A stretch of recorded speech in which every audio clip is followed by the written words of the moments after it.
Hello, everyone, and welcome to this week's Fight Night Rising. Here we are on another patch with the first new hero or champion of set 3. We got Xerath in here, and of course, alongside me casting, we have Casanova. How are you doing tonight?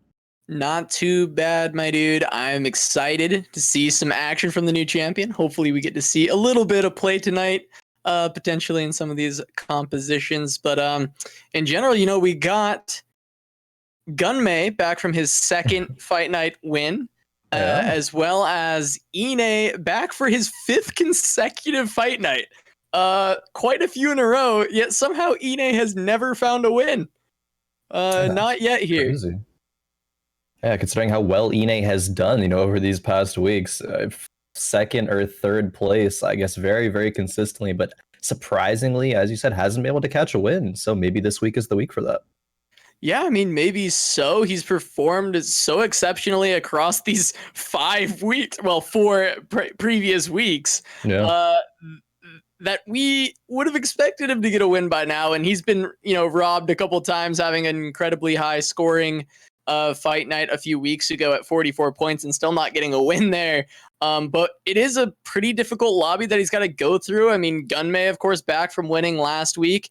ItzYaBoyBeasty back at it again after a top 3 finish in the previous Fight Night. And on top of that, I mean, we have returning players Jinxed, Doublezzzz, H2, Nard Dog, all of which have had great performances on Fight Night in the past, and a new player in Kuzmaahd. Going to be here on his first Fight Night. Yeah, first Fight Night. I have seen Kuzma before. Pretty solid player. Hopefully, he'll be able to, contest the Fight Night greats that we have here that have competed so many weeks. But in terms of that competition, all the players will be competing for the Rising prize pool, as always. $100 for first place, second place $50, and $25 for third and fourth place. But only the top 3 will be invited back. Now, more along the lines of ItzYaBoyBeasty, he actually almost got the win last week. He was only a couple points off, but just barely fell short to Gunmay. And I believe, if I remember correctly, he was playing a lot of Star Guardians, a composition that I think in this new patch is potentially even better, which means one of two things. Either that if he keeps playing that and no one contests him, he might, actually be able to get the win, or the composition is widely contested and, there's some problems there. People who are trying to all go the same composition. Might be some, me mech situations going on here, holding hands, going Yeah, there might be some hand-holding this week, but we know, I mean, Beastie was only 2 points behind Gunmay. He top 4'd every single game playing that Star Guardians comp. And so he's very experienced on it. It's definitely a composition he likes a lot. And like you said, on the new patch, it is quite powerful. Yeah, if he gets it, this might be your boy Beastie's night. Take the win, actually, at this fight. So I'm excited to see how he does. He's a player that I love having around here because I just very much enjoy saying, it's your boy Beastie. So I'm happy to see that he's got a composition working out for him here. And I love to see where he ends up in the standings this time around, but we'll see pretty early on whether or not he's going for that Star Guardians. It is one of those kind of hyper roll type situations. I mean, hyper roll maybe isn't the correct word. You are rolling quite a bit. It's not quite to like a hyper roll Preds or anything like that, but you are rolling down quite a lot and trying to find those Star Guardians. So we'll definitely know if that's what he's going for rather quickly into the game.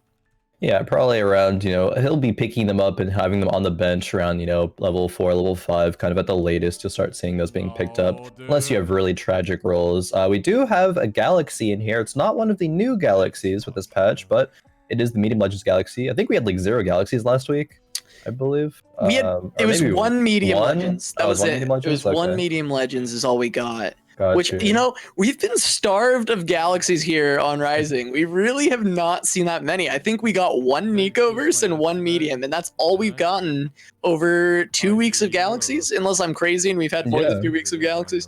But I believe it's only been 2. Yeah, either 2 or 3, but either way, starved of galaxies nonetheless. Because the first week galaxies weren't actually out. Oh, We were yeah, on true, galaxies, true, but there were true. no That's, galaxies. yeah, So I that's was like, yeah. I thought the set has been out for more than that, but no, you're perfect. You're But 100% right there. There was 2 weeks of no galaxies. Even in the 1 week of Giant Slayer series that I competed in, that week there were literally 0 galaxies in those 4 games. yeah, we're just not It's just hitting. just not hitting.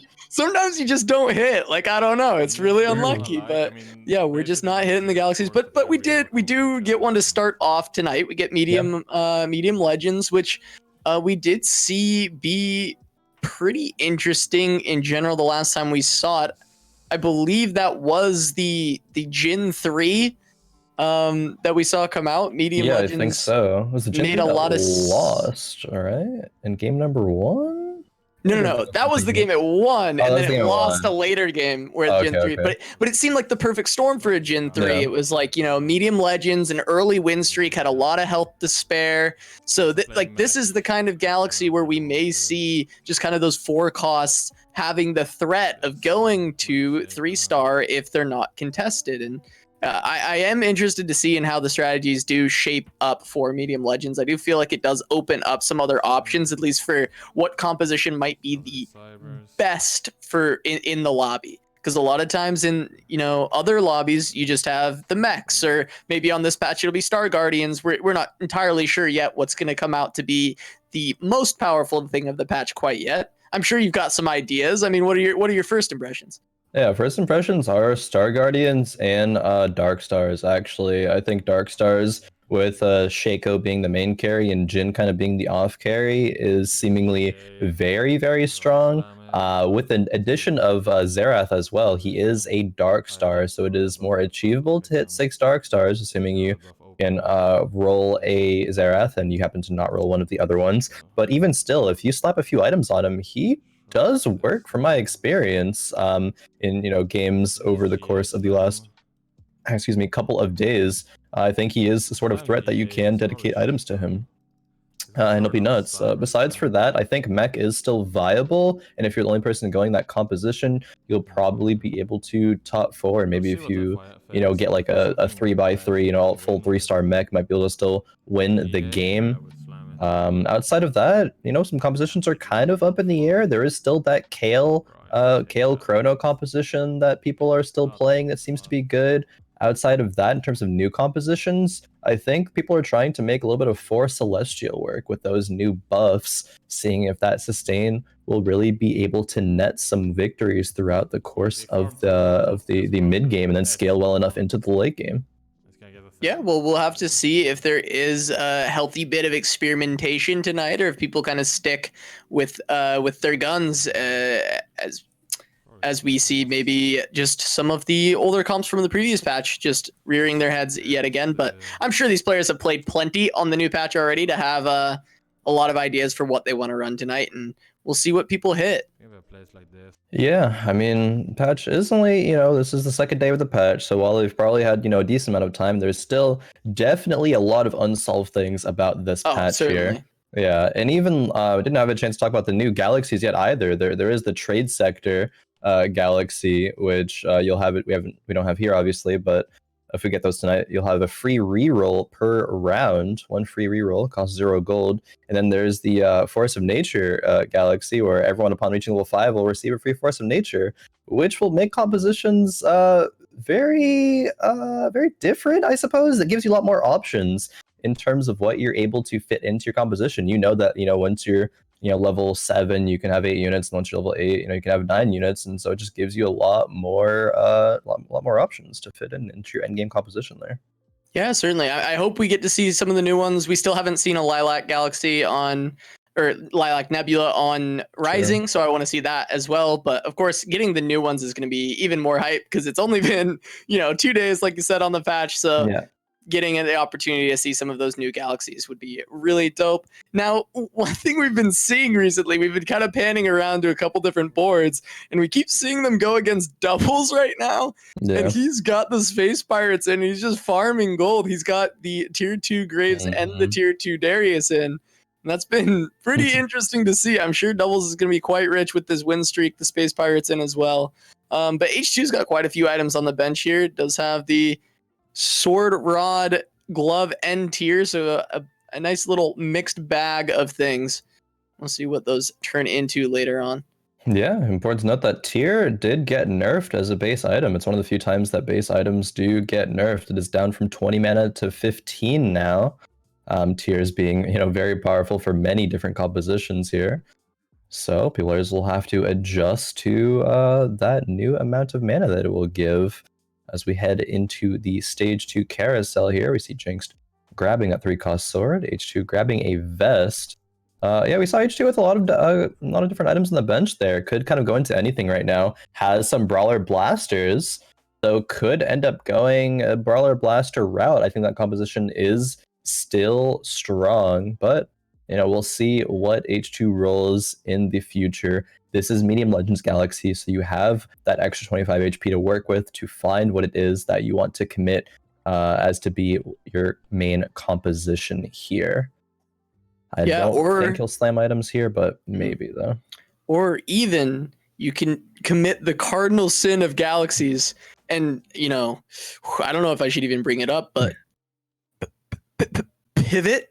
You could potentially pivot into different compositions throughout the game. Oh no! What you need to do, but we don't really talk about pivoting here. This is a no pivot zone. In galaxies so far, people just sticking to their guns, me mech, me star guardians, me protectors. Yeah. Pretty much. Also, speaking of Star Guardians, Beasty has an Ari there and has 2 tiers. 1 tier on the bench. Hasn't committed to making the Seraphs yet, though. So maybe, that being said, Beasty is considering not going that option. Oh my God. Doublezzzz wins another round. He actually lost the previous round, though. I'm not sure who he lost to. But yeah, it takes Beasty down with ease as that Darius dunks pretty much everything there. Yeah, I wonder if it was Inay. I know we see Inay's on that streak. It didn't have to be, but of course he is still the last person remaining on 125 HP. Doublezzzz, of course, hate to see the loss. Going to lose out on quite a bit of gold just from the streak that he was on, but he is making up for it plenty with the Space Pirates. Just going to cut into the lead that he was building on Econ. But he has the Jason as well, so he's got plenty of Space Pirates to set up for that gold generation.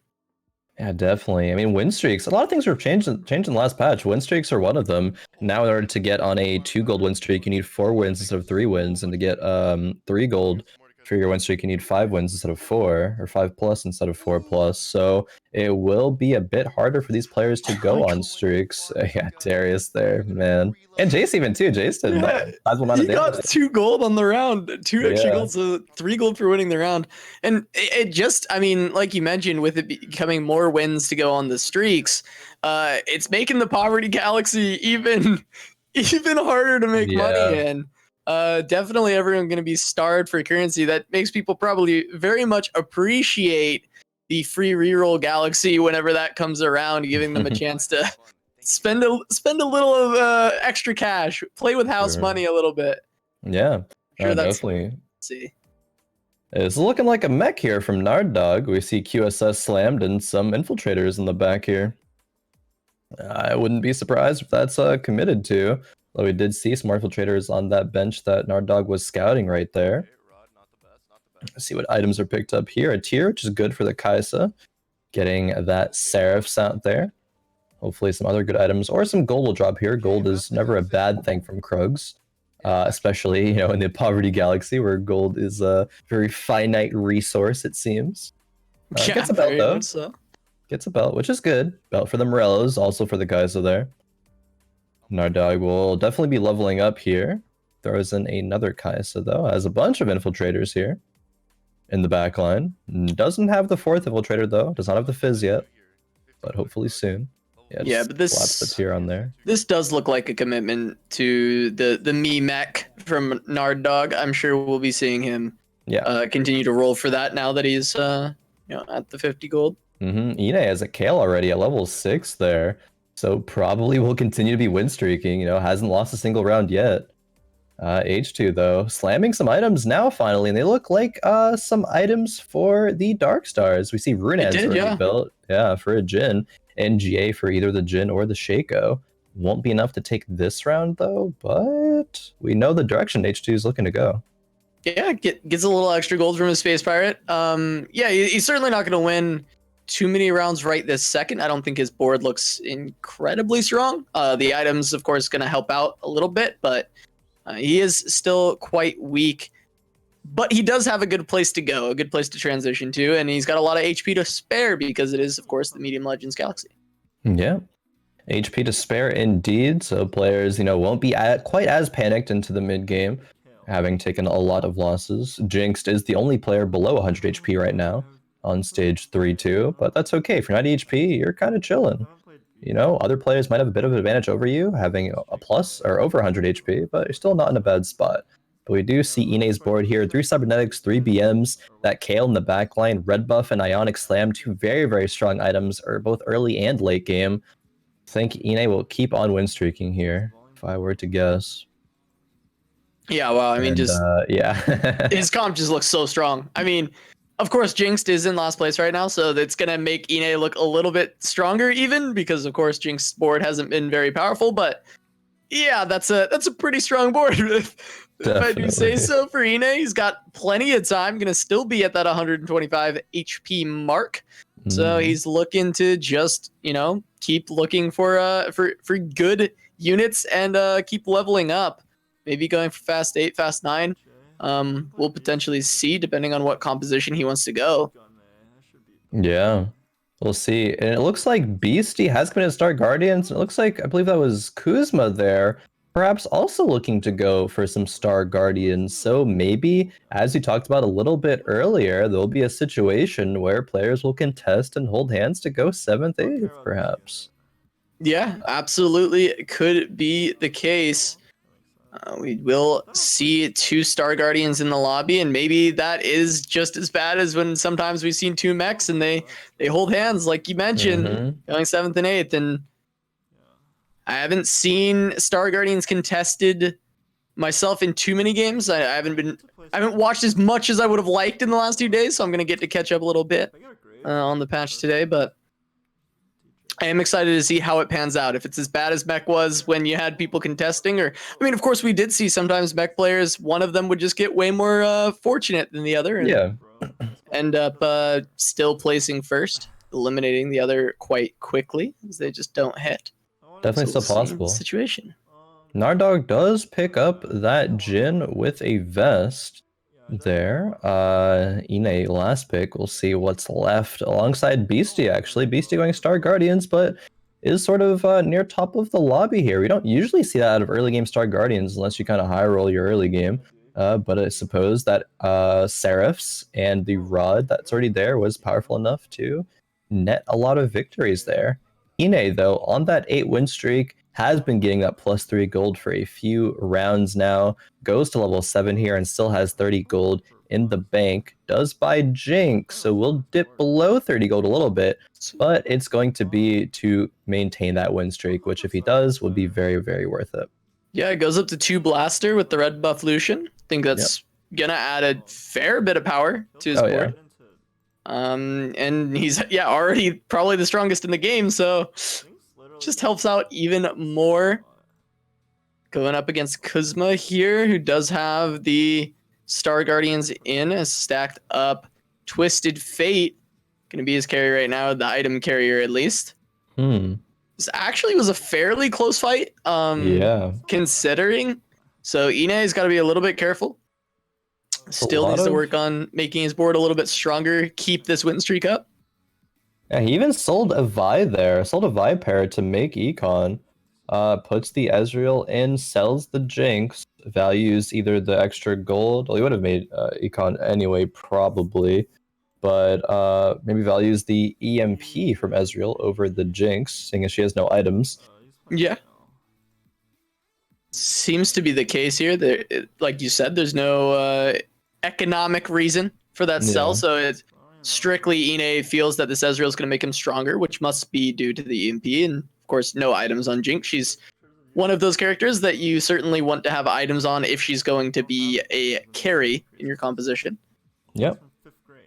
Do see Beasty here. Beasty did slam his Easy Rot portal, a item that you generally do see if you have a spare bow and belt in Star Guardians, as it does provide a bit of extra front line, which is usually needed for that composition there. Beasty taking a little bit of damage now. Went from second place to now sixth, but still 94 HP. Level 7 right now. Has a lot of HP to work with to find that Syndra 3, Nico 3, and probably Ari 3 there. But yeah, has 4 Star Guardians right now. Needs a couple more. Kuzma though, already a tier 2 Nico there. Only 1 tier though for Kuzma, so needs a tier hopefully on this round if he wants his Syndra to actually do work. Yeah, this is going to be the fight between the two of them to find all these units at this point. Unfortunately, sirens in the background, but you know they're going to be looking for these items. Then after that, they're trying to find these tier 3s. First one to find it is obviously going to make it a lot harder for the others to find it. Roll. Wow. Yeah. 2-2 Soraka this early is pretty nice. That's going to be nutty for Beasty. Yeah. I think that was the pivot police, making sure nobody pivots out. That's true. Some people being contested. You're going Star Guardians, you got to contest, but no, we're holding hands here. This is a hand-holding zone. We are going to commit to our compositions. This is Galaxies. This is set 3. We don't pivot. That's a part of the game, the tenet of TFT that we've removed in this set as part of the patch notes, but may not pivot ever. No pivoting, but we see both Star Guardian players go against each other here. Yeah, and it looks like the spells from Kuzma went off first and basically results in a very swift win from him. We don't have enough tankiness on the side of Beasty to outlast those Star Guardians. Of course, he has his own Star Guardians, which aren't incredibly tanky, not known for their tankiness, but yeah, Kuzma getting his ults off first. Gonna end up taking that round, and Beasty's a little bit on the back foot, Kuzma, as far as his Star Guardians go. Just needs 1 Nico for Beasty here to hit a pretty solid power spike. Is rolling for it. There's Nico. There it is. So power spike has been hit. Has the Seraphs as well for the Syndra. It's only a Syndra 1 though. I would really want to see Syndra 2 before I feel really safe as this composition. And you're going against mech here, and the mech has a lot of upgrades already. Like, the majority of units here are tier 2'd. See if the Star Guardians can make it happen, though. It actually looks like they will. I think the tier 2 Soraka is actually doing a lot of work for this composition of Beasty. And now that he has the 6 Star Guardian, I mean, of course, you mentioned how big of a power spike that was, and realistically, that combined with the tier 2 Soraka at this point in the game, which is very early for this tier 2 Soraka, those wishes coming out, since the composition isn't dying instantly quite yet, are able to just keep topping off the units over and over again, and Beasty actually looks quite strong yet again just by finding that Nico one. Yeah, no, definitely. That rocket heal pretty much carried that fight there. The mech infiltrators were not able to do quite enough damage in time for that heal to come out.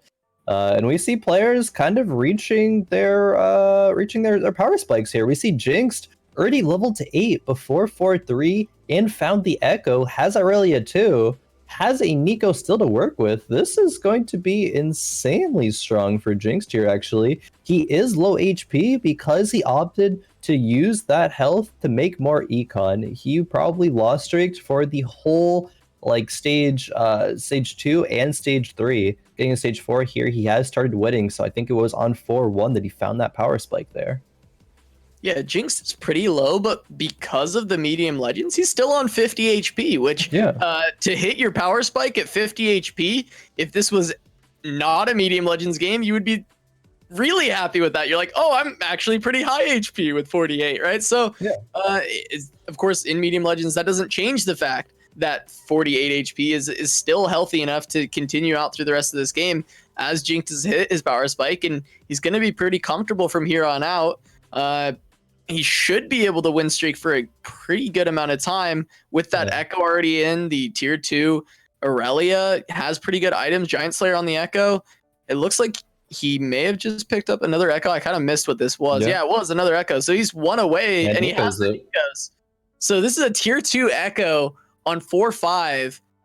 That's pretty damn early for I think him to pick that up.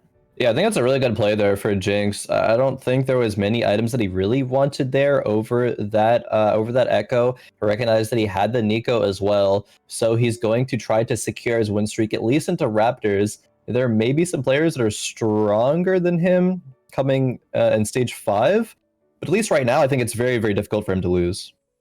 Yeah, and he's gonna go up against Inay, who is strong, but I don't think strong enough. Inay doesn't have the 6 cybernetics yet. So this Echo, well, it got Mana Reavered. Will actually knock him off that was there. massive. The Aurelia is going to jump around, but not able to find enough. And now it's a Kale v Kale battle, but Inay has a couple more units on board, and he's able to win that round. I think Jinx on average is stronger there. Yeah, I think it's because he frontlined the Echo. I think that was a huge misplay there that might end up costing Jinx a lot of placements in this game, potentially. Also, didn't have Celestial in there, opted for a Kale over the Xayah, but has actually just sold the Kale there. Usually players of Cybernetics will run a Kale 2 and an MF2 super late game once you reach level 9, but just straight up sells it there. So maybe a bit of over response there, seeing it lose like that. The Echo's still being frontlined. I mean, I suppose you probably won't have that same situation happen again where the Echo gets Mana Reapered so he doesn't ultimate, but man, that was truly tragic if you're Jinxed. Yeah, going up against Mech now, it does look like this should be a fight that should be easily won by Jinx. I mean, at this point, Mech is not going to be able to do enough to the Cybernetics composition, especially with the tier 2 Echo. Kind of close. It was a lot closer than I was expecting, to be honest. Jinx still looking to be in a bit of trouble. Maybe we were overestimating how strong his comp is right now. It looks pretty strong. It looks nuts to me. Like, you have 6 Cybernetics, you have Celestial, you have Mana Reaver, Aurelia has an IE, your tier 2 Echo has a Giant Slayer and a Rod. Like, I don't know how much stronger you can really get at it stage seems 4. Pretty strong. Yeah, it seems. I mean, you can have Red Buff Lucian, I guess, but I mean, hopefully it gets it here. We'll see what components able to pick up. But yeah, on paper, this comp should be like really strong right now. That's what I was thinking, right? Like, looks pretty good. We did, speaking of strong, we saw Kuzmaahd with a tier 3 Nico in.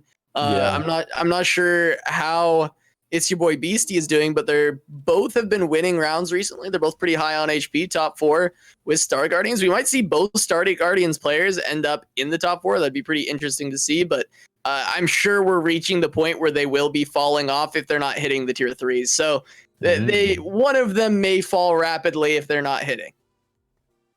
Perhaps so. It looks like Beastie is much weaker here. Only a tier 2 Syndra and a tier 2 Nico, and is a lot of Nikos away from, or a lot of Nikos and Syndras away from having those tier 3s.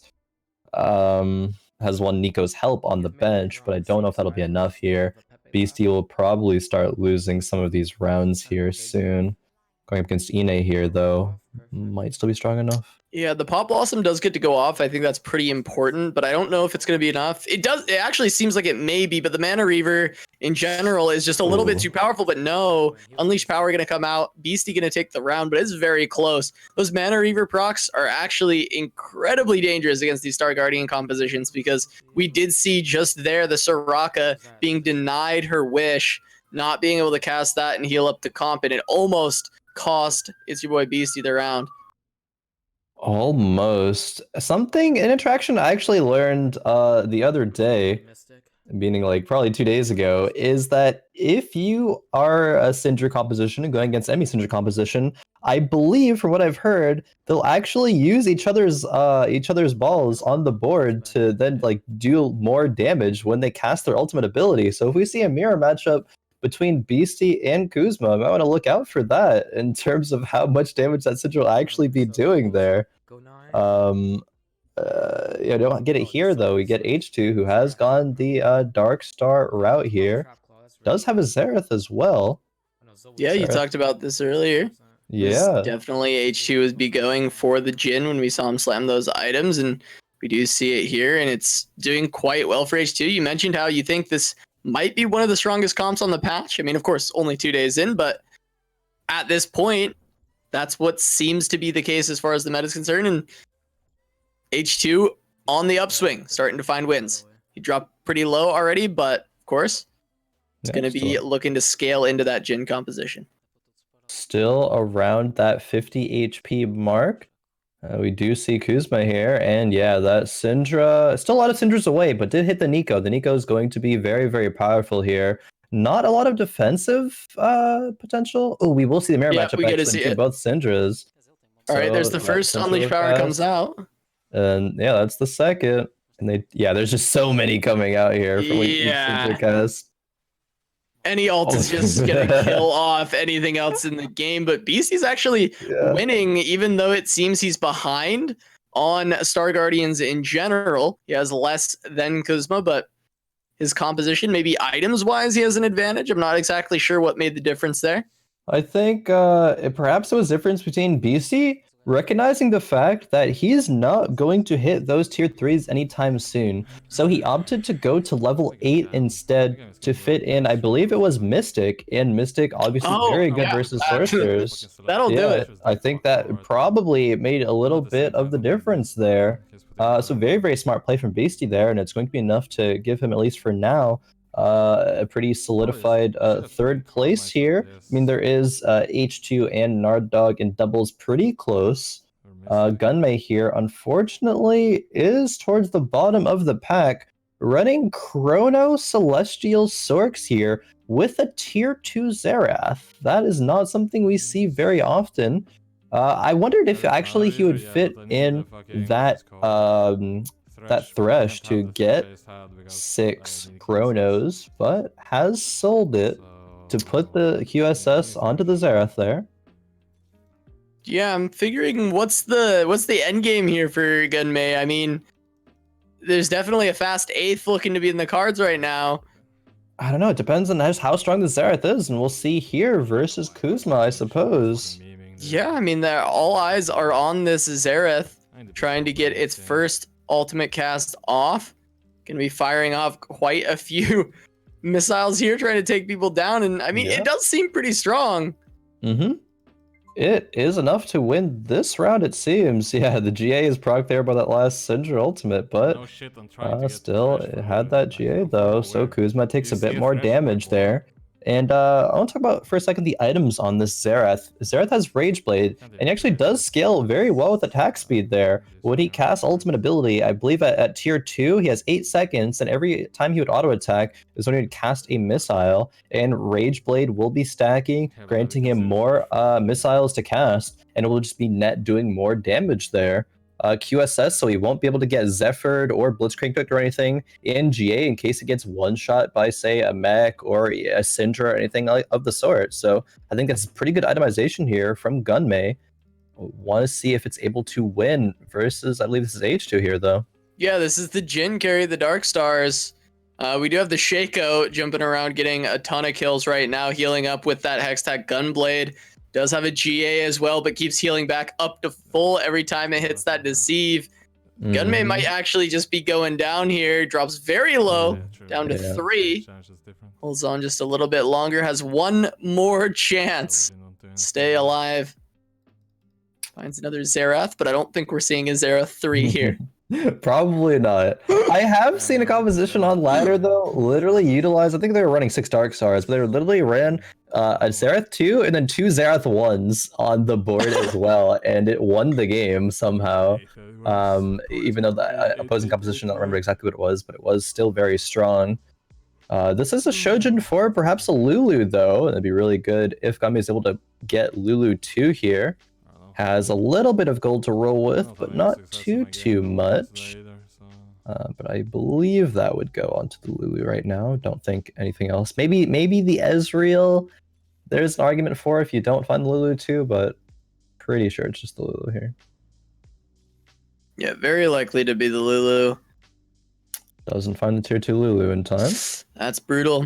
That's really rough for Gunmay. Tier 2 Lulu would be massive for him right now. Try and keep him alive a little bit longer, but H2, I mean, speaking of Dark Stars, H2 is on a win streak currently running that Dark Star composition, but Gunmay up against another Star Guardian, see if he can hang on a little bit longer. Goes on Kassadin with that Shojin. Yeah, Beastie here going 9 has a Xerath 2 of his own.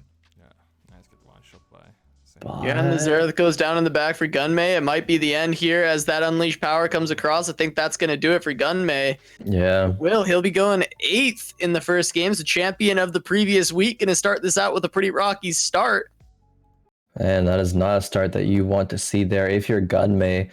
Maybe you have to reevaluate going those Chronos with that Xerath. Perhaps it's just not strong enough. Like he hit Xerath too. It's not like he was just sitting on a 1-star carry.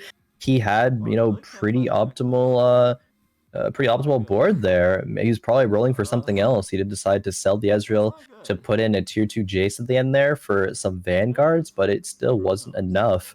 We do take a look at Inay's board here, and he's on a 3 loss streak, even though his board seems to be pretty good here. Has a tier 2 Kale with 2 good items and an MF2 here.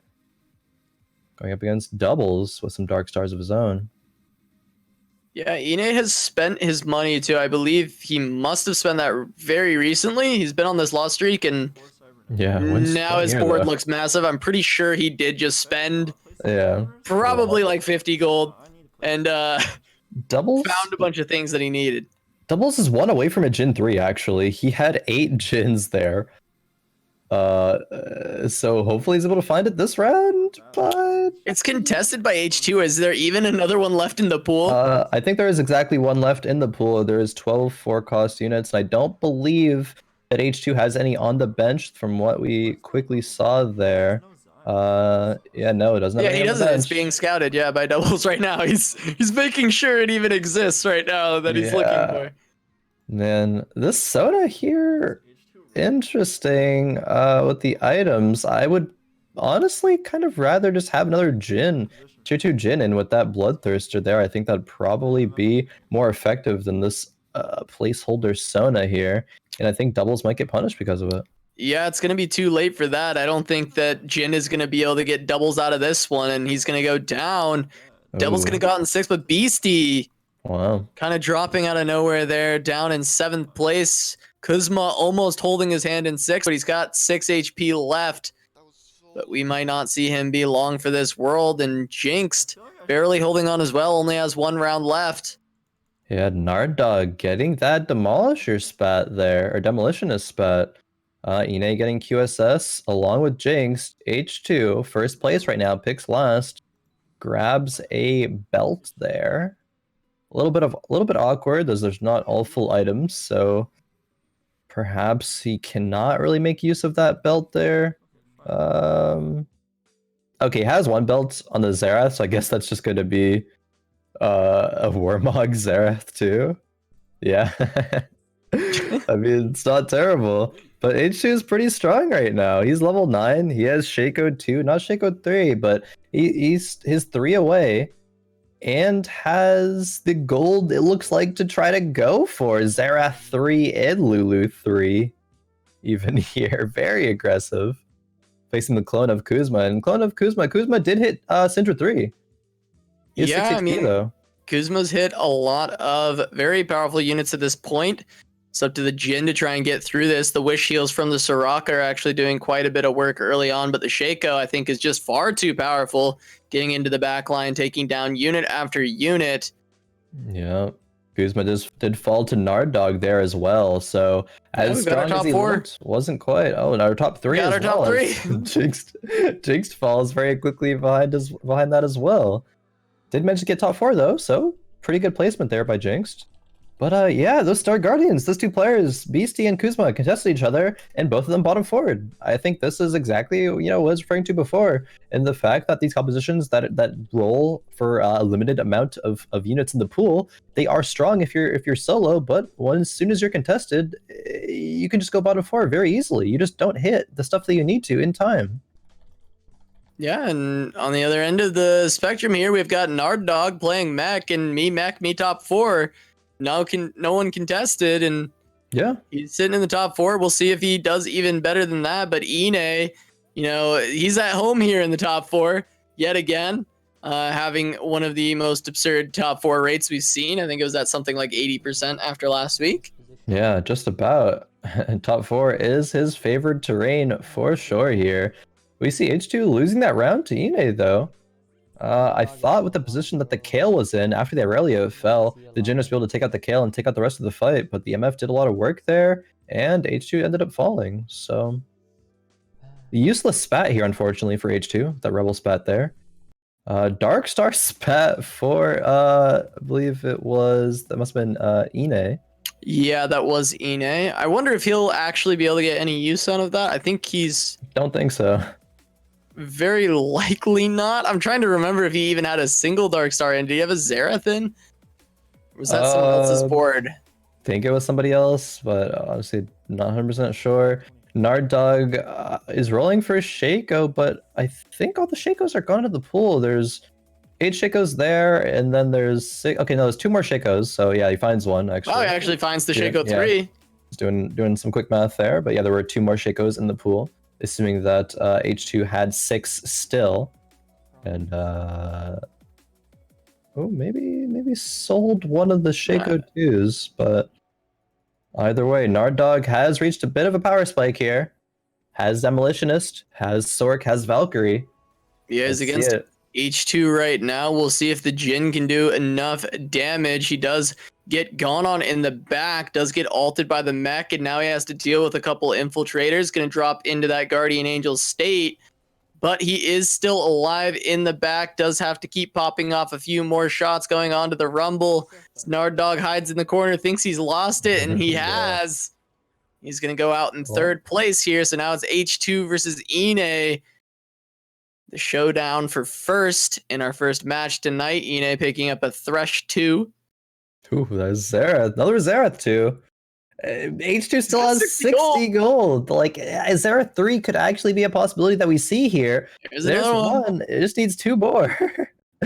He might sack this round and roll it all down next turn, because he's not within threat of dying right now, I don't believe. Even if he loses to like every single unit, which he probably won't lose every single unit there, as the Jin and Shaco and Xerath will surely clean some up. That's a Vi 3 on the side of Inay as well there, though, too. Man, mean much by Galaxy. 3. Insanely tanky in the front line, trying to get on the back to CC this Jin, but not able to hold him down for too long. But he does get ulted up by the MF, takes quite a bit of damage. Now he has the Kale on him, going to drop very low. Of course, the Aurelia popping off, Blade Surge is going out, and H2 going to drop down to 7. So now all this gold has to go. What can he find? Inay should probably try and deny Xerath as well if he has any gold. Yeah, oh, one more. Wait, he finds it. Finds it. Xerath 3.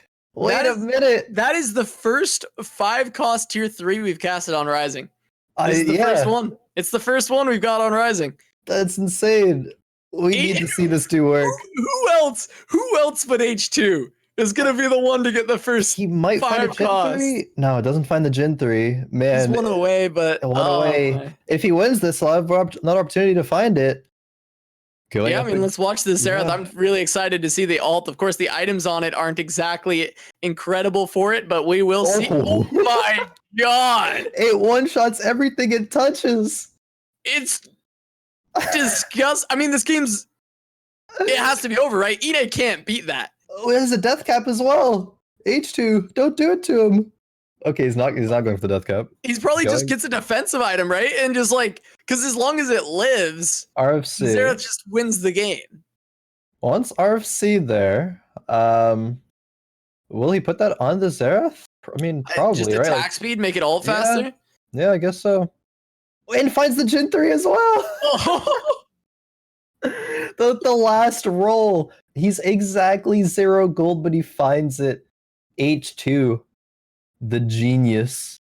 Man. I mean, who else but H2? Come on, who else but H2 is gonna go and get that tier 3 5-cost unit, grabs it with the Xerath here, gets the Jin 3 for good measure. I don't even know. He loves his mage one-shots, and he's got it with the Xerath. This is so satisfying to watch. Just boom, my. boom, boom, boom. Takes them all down, and Inay is going to drop out. H2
Because Inay, of course, got second there. H2 got first. Little jumbled here. Little jumbled here. But yeah, we will get the correct scores very soon. H2 get first, Inay got second. Who did get third that game? I believe it's Narddog with Mech. We do have a little bit of an echo right now. I'm not sure if it's just on our end. We'll try to get these technical issues fixed up here very, very quickly. We will see, though. Game number 1 was quite the event there.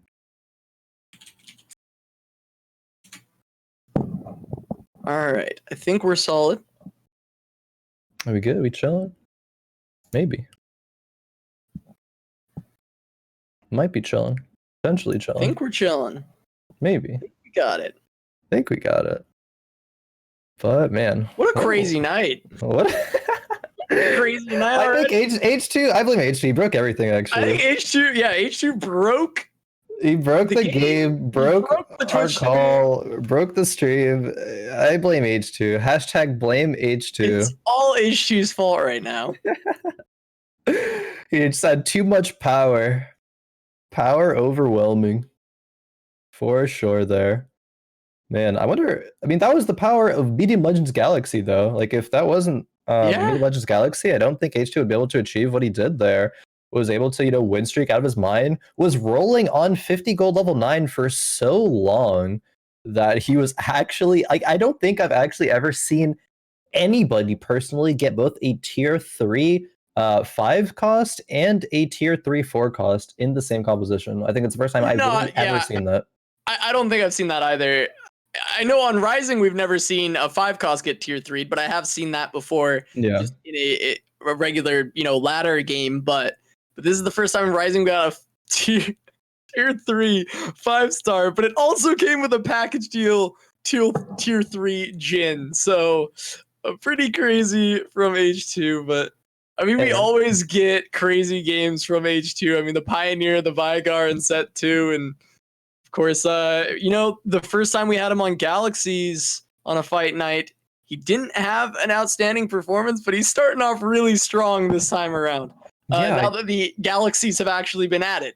Yeah, I think actually we talked about the fact that H2 maybe he just wasn't comfortable enough with the set yet to really have what composition that he wanted to play. H2 likes to be a player that breaks the meta, so he needs time to go to the labs as mad scientist self and craft up what it is that's going to be the best. And it turns out that at least right now it's a Xerath 3, although we only have been 2 days on Xerath. He's crafted that one up here, but no, I mean, Dark Stars looking pretty strong. That game was a bit of an outlier there, but I think we will still see some Dark Star success moving forward here tonight, and that will definitely be on some players' radars here. And if it wasn't before, it definitely will be now that H2 has done what he has done so far here tonight. No, absolutely. And I'm excited to see how the night progresses. Of course, we saw Beasty and Kuzmaahd have pretty solid starts with Star Guardian, but then they kind of, cannibalized each other and went down holding hands. Yeah. With the fact that they both were going for that comp. And then, of course, Narddog, Mech, gets third because he went uncontested, but he went uncontested and got third with Mech, so this may be a little bit of the nerfs coming into play. Yeah, I mean, it's probably a top 4 composition, and it can get first if you do roll very, very well, but how do you roll better than a Xerath 3? Well, you just don't. You don't. You don't. So I'm actually curious to see if players will be going Mech in these next few games, if they're uncontested, how far they could actually go. Because, yeah, as I said, I think it is still first place. And here are the correct scores that we have. H2, 13 points, first place. Inay, 12. Narddog, 10. And Jinxed rounding at the top 4 with 8 points here. So a very, very good lobby there. Gunmay, unfortunately, the winner of last week, starting off a little bit slow here, though, Cass. Hopefully he'll be able to pick it up, though, next few games. Yeah, I'm pretty confident that Gunmay will pick it up. He has been a player that's been pretty consistently top tier on fight nights, generally can make it to that top 4. We have seen him be victorious in fight night previously as well. He's a 2-time winner. So I do expect Gunmay to bounce back. I mean, everyone has those games where they do drop the ball a little bit, and I'm sure Gunmay will easily pick himself back up and see what he can do from there. But of course, maybe we'll see Mechs do better. It was uncontested this time, but maybe Medium Legends Galaxy is actually a disadvantage for Mech, because some of the more powerful compositions have time to reach 3 stars of their own, and they have even more powerful units to be playing with. So that is something that we may need to take into account, and we'll see if Mechs do better if we are not on that kind of Galaxy. Perhaps so. Hopefully we'll hit another Galaxy here. Galaxies are indeed fun to cast. And there is an additional percentage of hitting a Galaxy, actually. I believe it's 50% now, up from 45, with a slight preference, if we do get a Galaxy, is to one of those new Galaxies, but it will not be a Galaxy here for game number 2 here. Just standard play, which I'm sure these players do enjoy, and a lot of players do favor playing on no Galaxy. No one going for tier here, though, which is very surprising. Yeah, it's left for almost last here. Kuzma does pick it up, though. Oh, H2 was going for it. Got yoinked away from him. Yeah, nobody went for it at the beginning, though. Very, very interesting to me, given the fact that Beasty loves going on composition. But, okay, Beasty last week did very, very well. Star Guardians, top 4 at every single game. This, tonight here, he goes game number 1, gets contested, and goes, what did he go, 7th, I believe? Yeah, he went 7th. So maybe Beasty is like, all right, it's going to be contested. I just have to play something else. I thought I was actually going to bring up the point, like maybe Beasty is just like a very one-dimensional player right now. But because of even, as quickly as the first carousel, I think we might see a Beasty shift here to try to play something else. Like he played it last week because it was working and it kept on working. But it is not working so far this week. Yeah, I wonder if he'll force it once more and see if someone can test him yet again. We certainly won't see any pivoting, so that's definitely not something to expect, but maybe he will just try a different comp this time around. Like you said, I mean, Beasty, of course, did roll it every single time last week, but did top 4 every time. It was working, and it just may not be the case, but overall, I wonder what other comps Beasty has really practiced on. I don't know if he's mainly just comfortable playing that. I know Beasty's a pretty experienced player. I'm sure he's played a little bit of everything. I'm sure he has other options to go to. I just am curious to see what he does. Yeah, I mean, I know there are some players who are very good, challenger every set, towards the top 50, top 20 even, that are very one-dimensional players. And it's a bit of, I would say, a flaw for them, but they make it work. They're never really players that will just like dominate and get first place every game because they have such a good understanding of the meta and they're so flexible and they can we'll use the word pivot. They can pivot correctly, which pivoting is usually good in a game like Teamfight Tactics. But I don't want to say Beasty is that player, and I think he's not because of the preference to not grab that tier there, though. But it can work out being one-dimensional player, but it's not going to be optimal. And I think Beasty is not going that route here. We just have eyes on Inay right now. We saw he did have double rod, plus a chain vest and a bow. Kuzma getting a Nico's help very early on. Grabbing a Sona as well. Don't think he would play that one, though.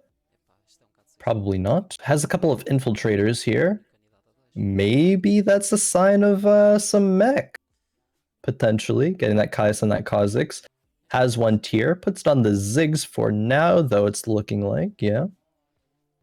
Ziggs will get instantly hooked by that Blitzcrank.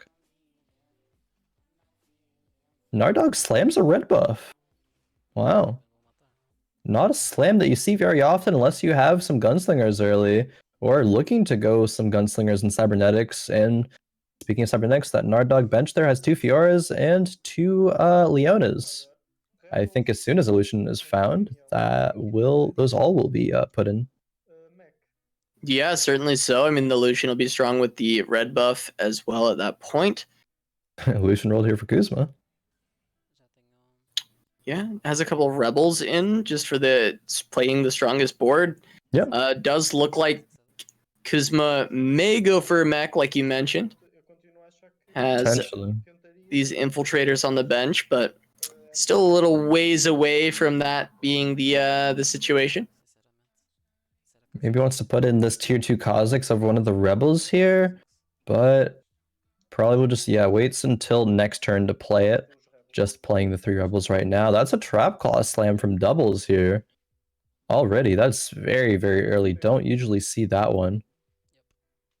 Like Kha'Zix too. Doesn't get any isolation damage, but might still win the round. Ooh, Sona gets a heal off. Does Ooh. now get the ISOs though, so Yeah. should be able to easily win the round from this point forward. Get one more onto the Malphite and take him down. Taste their fear with the ISO. Gonna take down the easy win for Doublezz. Yeah, maybe if Sona had lived long enough to where his Kha'Zix would have casted his spell on the Sona and then didn't have Trap Claw, maybe could have been a Kuzma win there. But the Trap Claw negating the spell and stunning, Zig stunning itself, along with the fact that the ISO damage went off, was a pretty easy round there. Jinxed though, some Dark Stars here pretty early on. Very early Lux get picked up. And Shaco. Oh yeah, wow. Some 3 Shaco costs already, too. yeah. Don't usually see 3 costs being that early for a composition that gives you this much of a direction. Jinxed has 3 items as well. I believe there's a bow on the bench along with a bow on the item bench along with a sword there. Does sell up to 10 gold as well. So opting for a bit of a slower start. Opting for gold over HP as he did last game as well. What did Jinxed place last game? He placed top 4. He went fourth last game, so it did work out relatively well for him.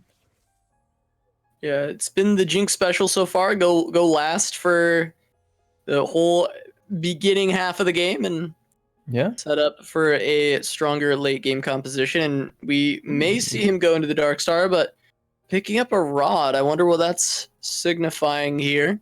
It could be a Gunblade Shaco. Right.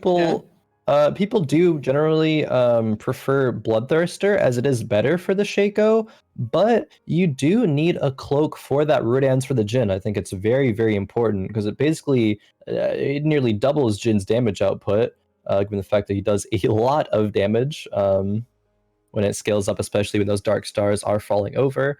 There is another Dark Star in the shop here as well for Jinx.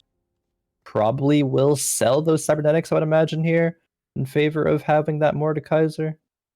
Does take out the Kaisa actually there, so no Vanguard. No infiltrators, yeah, but playing Vanguard. Yeah, it is the Gunblade, you're right. Slams it. Interesting slam, but wants that bit of a power spike now. Might not win rounds, but might be strong enough for him to get some kills here. And yeah, we see Beasty already building an IE and a Last Whisper, so this is not going to be a Star Guardian game for Beasty. The first time in 5 games or 6 games now that we've seen that. Yeah, that's true. I mean, he's been just slamming it game after game, and I mean, you mentioned you don't think Beasty is a one trick. You think he just was heavily leaning to that composition because it was working, and now that it's not working this week, hey, I'm just going to try something else. Have plenty of comps that I can play, and that's what Beasty's going to do here. And yeah, slamming that IE and the Last Whisper would be very surprising to see him go Star Guardians from there. Yeah, I think that's actually agree. Kind of trolling, but you know. It's your boy Griefy if he does that, but not going to grief it, I don't think, for this game. We do see Doublezz though going for a Trap Claw Syndra with a tier, so maybe Beasty was correct to try to hard swap out of this style of play because it is going to be a composition that is so contested.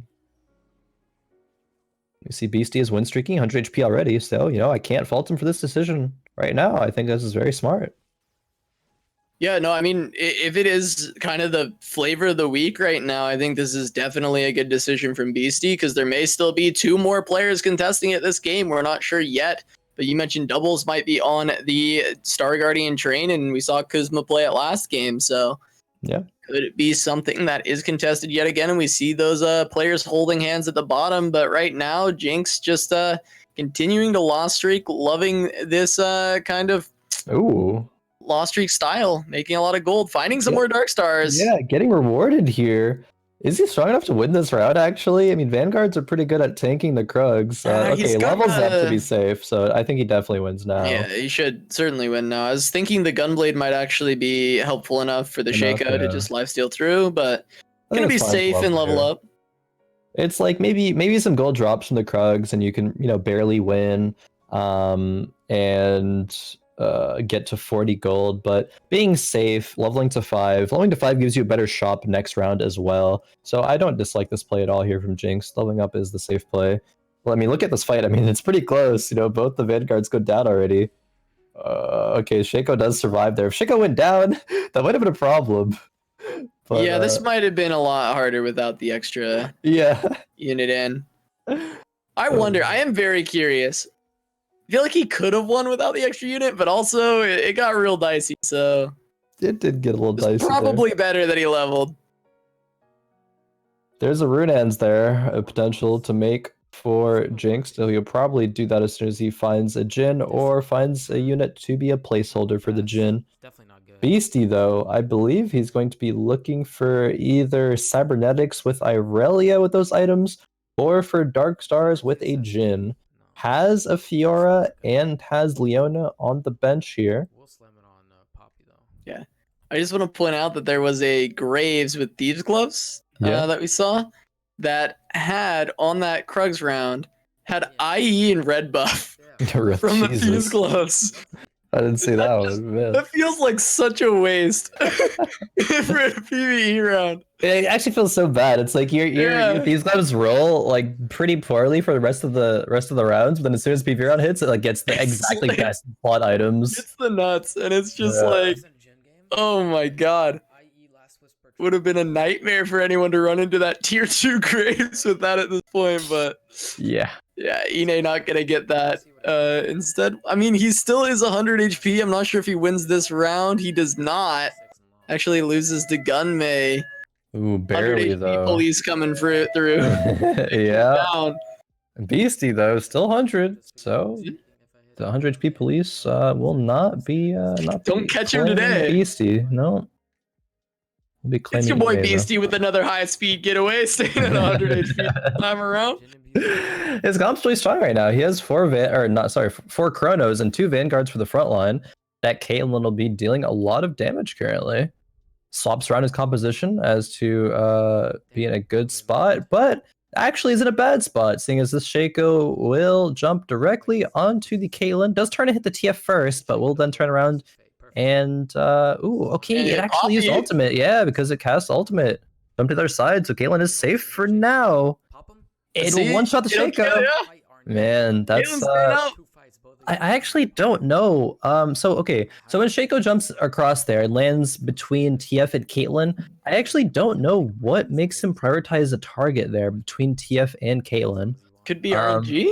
It might be RNG. It might be other factors as well. I actually just don't know. If anyone does know, I'd love to be informed about that.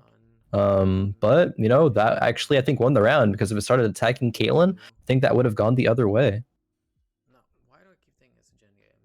Oh man, Narddog already committing to making Giant Slayer and Red Buff, so maybe this will be a Gunslinger transition here. But it still could be Cybernetics. Those are good items for Cybers as well. Yeah, Narddog's. He was the one who slammed that red buff at the start of the game, correct? Yeah, so was very, very committed to something there. Whether it be Cybernetics or Blaster Brawlers, I think it has to be one of the two. We do see Doublezzzz here. Yeah, Doublezzzz still committing to those Star Guardians. Has not found a Seraph yet though. But Caitlyn will probably, one-shot that Syndra in the back there. Yeah, Caitlyn's popping off for the early game. 2-2 Caitlyn just has great items, I think is the main point here for Beastie. They're just able to easily carry these rounds, and he's on the 8-win streak. 100 HP still, making plenty of gold, setting himself up for a pretty solid game. And great items, and 4 Chronos. That attack speed, so that Caitlyn will be able to get that IE and Last Whisper procs even more. Going to be very, very nice. Jinxed here, not quite at the bottom though. He is in 5th place currently. Picks second, grabs that KO with a sword. Gunmay here. I think Gunmay was going for Dark Stars as well though. I think Gunmay had a BT and a Gunblade Shaco, if I remember correctly.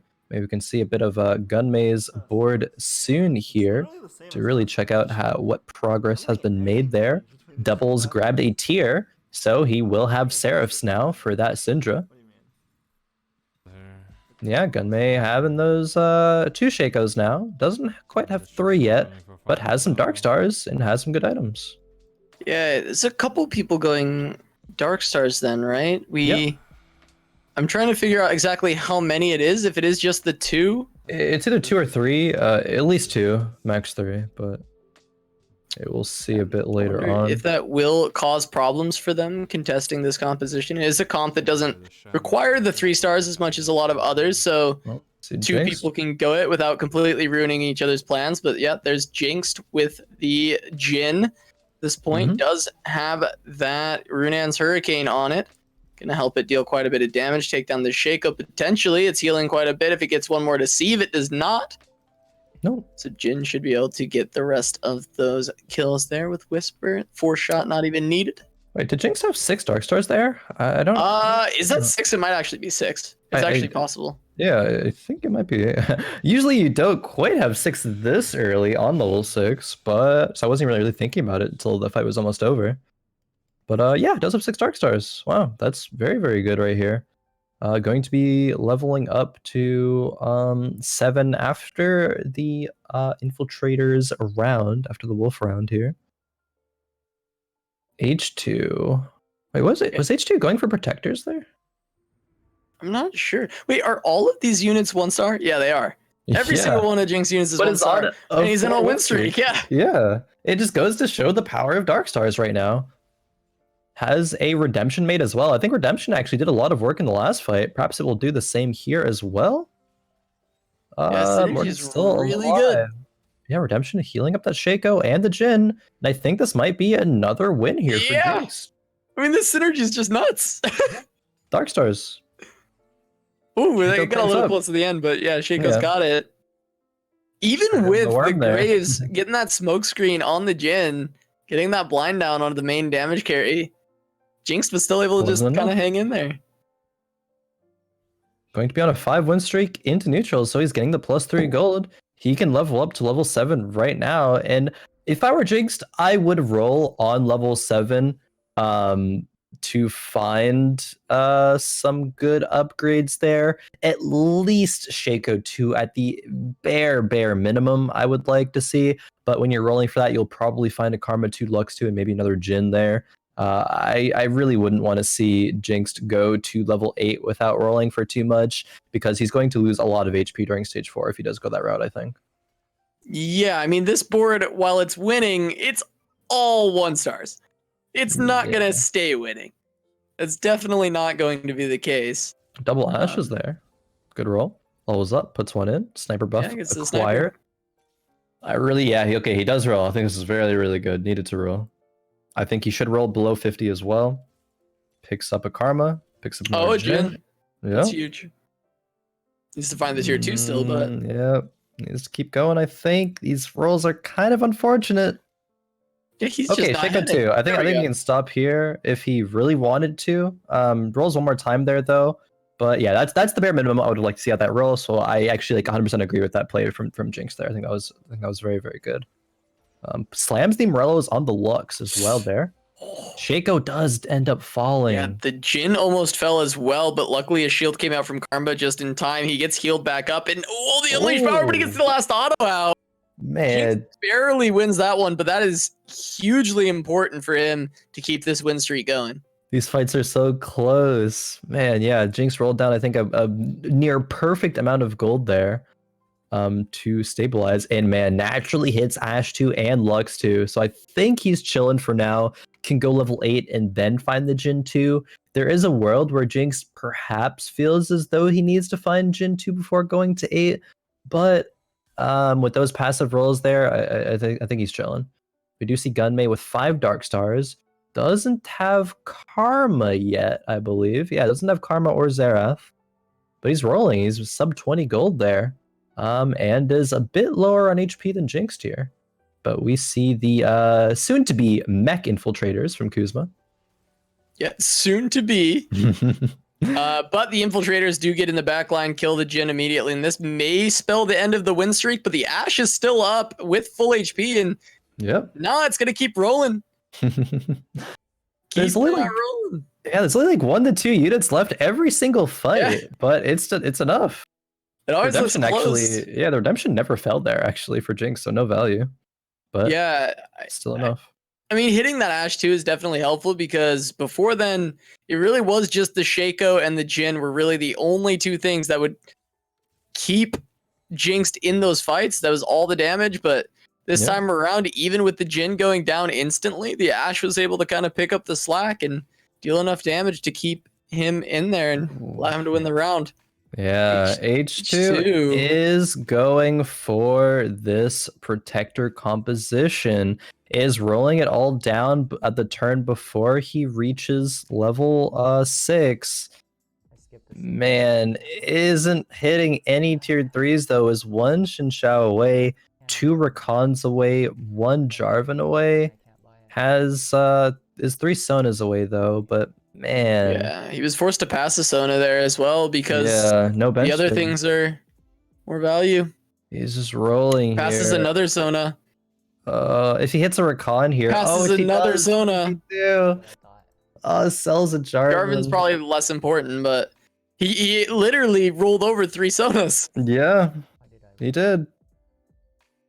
There's a world where it was the same Sona, perhaps.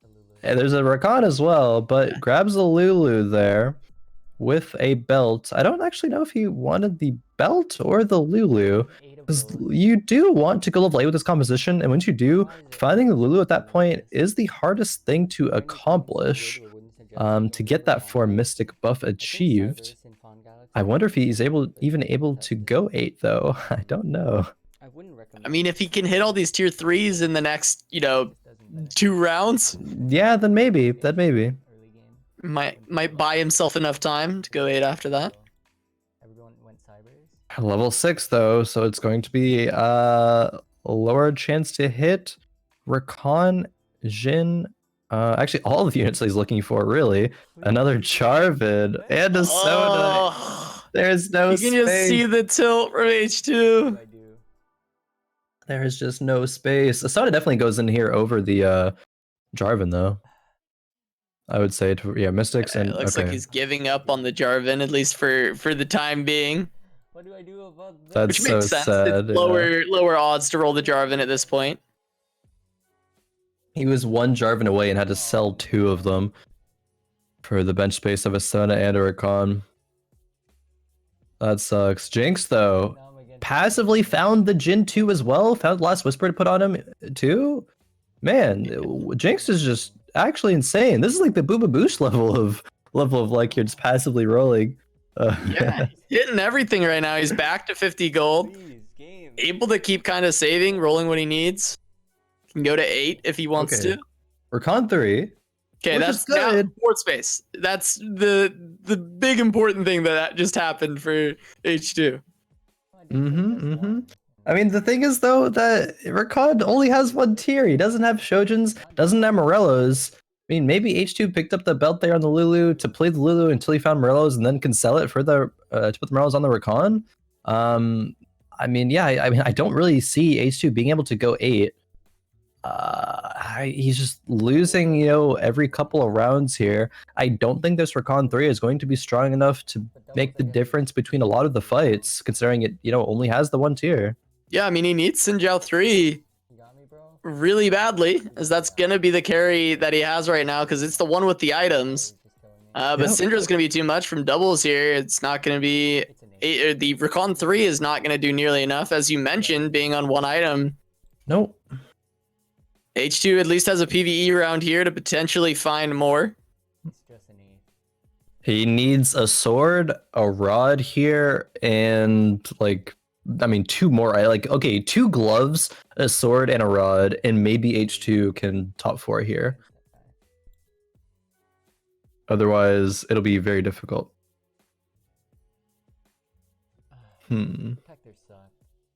If H2 goes to level 7, he could fit in 4 Celestials, and 4 Celestials to get buffed. Maybe that's going to be the difference. There's a rod. There's a tier. I It's mean, not a that's sword, but if he finds a sword, the tier's not bad. It's not a sword. That's unfortunate item. And did not get another one. I Man, mean, does he ever have to just put a Seraph on? I mean, I think he does. Yeah. Needs to find that Xin Zhao as well. Has 2 rolls to do it. One more, unless he sells the Jarvans. Isn't finding it. Sells the Lulu. Okay, found it. There's this Sinjao. So he'll make Morello's here. Buys a unit, slaps it on, and then we'll utilize the mana mechanic for the Recon. For Zeros. Yeah. Recon instantly ults, but only hits 1 though, actually. Aurelia dodges it. Yeah, big pop blossom from the Nico though. Sinjao able to take down this frontline unit. Yeah. These grand entrances have not been so grand from the Recon though. Definitely not helping out. He needs to get into this back line after this one because the Sinjao is slowly going to fall over, but not enough items for Beastie's units here. I think to get through this, I think H2 hitting Sinjao 3 is going to be enough for him to start to win streak a little bit, find his way back into the game. I think so, maybe. I'm not sure if he'll be able to acquire top 4 here. If he does, it'll be very close. Man, I think actually, I believe there were overall some Recon nerfs as the knockup radius has gone from 2 to 1. But now, yeah, Recon. Okay, I'm looking at patch notes right now. Recon Grunge targeting went from the attack target to the furthest enemy within 3 hexes. Which is kind of just overall. They weren't nerfs. Sword Dog says, I don't know. I think only knocking up into 1 hex is a pretty huge nerf. Okay, it does get a really good one there though. Recon looking at some good value there. Yeah, Sinjao gets onto the back line here, but too much damage from Gunmay's comp. Having the Dark Stars, the Shaco, and the Jin both being massive damage threats, having great items on them. H2 gonna lose another round. It just doesn't seem like he's gonna be able to get strong enough. I agree with you. It's not seeming like it's gonna be there for him. Finds the Sona 3. Doesn't have a Protector spat for it yet though. Nope. Unlikely to get one unless there's one from Carousel or Kane. Right. Yeah, I'm thinking more about these Recon changes. I mean, perhaps it does. You know, it's a good point that it does have more access to backline. But if it gets the backline, is the knockup only in 1 hex going to be enough? Recon does just knock up frontline there. Maybe just due to positioning though. Yeah, gets the Does backline get now. to the MF there. I mean, that was good. That was good. And it is going to be enough to net this round win. Yeah, I think it is just probably a positioning thing here. I think H2 has to be aware of that and position Recon properly to be able to get the most value out of this new Recon targeting. Yeah, you almost want him frontline now if he's going to get an ult off early enough. So you can make it into the back line. Or maybe not frontline in the traditional sense. It might be like far left or far right. I almost think it's like wants to be centered. I think if you're far left or far righting, it is the furthest enemy within 3 hexes, which if you're far left or far righting him might be a frontline unit that you go to. But if you have him either in the front line or, yeah, actually I think it might be frontline with center targeting on the Recon on the side of which unit that you want to be knocking up, then it will get the most value. I would assume. H2 gets another Seraphs here. Does this go on to the Recon? I mean, it's probably has to, right? Yeah, I would say so. Does Sin 3 do anything at this point? Yeah, I think like Recon, where the Not where really the instant Jinxed ult. is, or yeah, no, it will. This will be very good. So I'm really curious to continue to watch H2 here to really see how this composition performs. Yeah, I mean, now it's a positioning thing for H2 because he is going to be able to dictate basically exactly where this Recon goes. At least if he predicts who he's going to be going against. So, like this Recon, against Zephyr. Against Zephyr. Big unfortunate hurts. there. We'll knock up the Kassadin or okay. Actually, peels the Shaco. Yeah. We'll take that down. That's pretty good. But the Jin in the back line still pumping out way too much damage. Force shot gonna come out, take down Xin Zhao, and that's gonna do it. H2 gonna drop completely out, going out 8th. Gonna die before Kuzma. Yeah. Kuzma gonna go down as well. He's gonna go 7th. I mean, we see protectors and we see them go 8th. H2 did have a bit of an unfortunate roll down early, had perfect or near perfect Xin Zhao items, but was not able to find the tier 3 for quite a long time. And at the point where he had the tier 3 recon, did not have some good items on that either until very recently. So unfortunately, fell to Jinxed, whose composition is so strong. I mean, he's level 9 with 6 Dark Stars, has the Jin, has the Shaco. Really, really insanely strong. We do see Doublezzzz here with the Syndra 3. Yeah. Get Zephyr though, man. All these carries getting Zephyred out here. Yeah, Beastie on Cybernetics. That was a massive Nico ult, by the way, almost killing Beastie's entire board. Yeah. But the Syndra's trying to finish everything off. The Blade Surges, though, Aurelia popping off. Did have the damage buff from the Hand of Justice this time around, and each of those Blade Surges pretty much doing an entire HP bar worth of Star Guardian. Yeah, man, that IE, the Last Whisper, and the Hodge, that's a lot of crit chance there. I believe 75% crit chance for that Irelia, so it's going to be very unlucky if the Irelia does not crit there. Doublezzzz here getting Runans, which is not a great item for him off of this game. Probably will just slap that onto the Lux, a bit more attack speed there. I want to see more Star Guardian players running Chalice. I think Chalice is such a good item now, specifically for Star Guardians. I haven't really tried it or seen it with any other compositions yet, but if you're able to put 1 or 2 Chalices on the Syndra, Chalice now will grant mana to the caster. It'll just keep giving Syndra more mana, so she'll keep ulting, which then procs Star Guardian, so the other things will just keep ulting, and it's just a never-ending cycle there.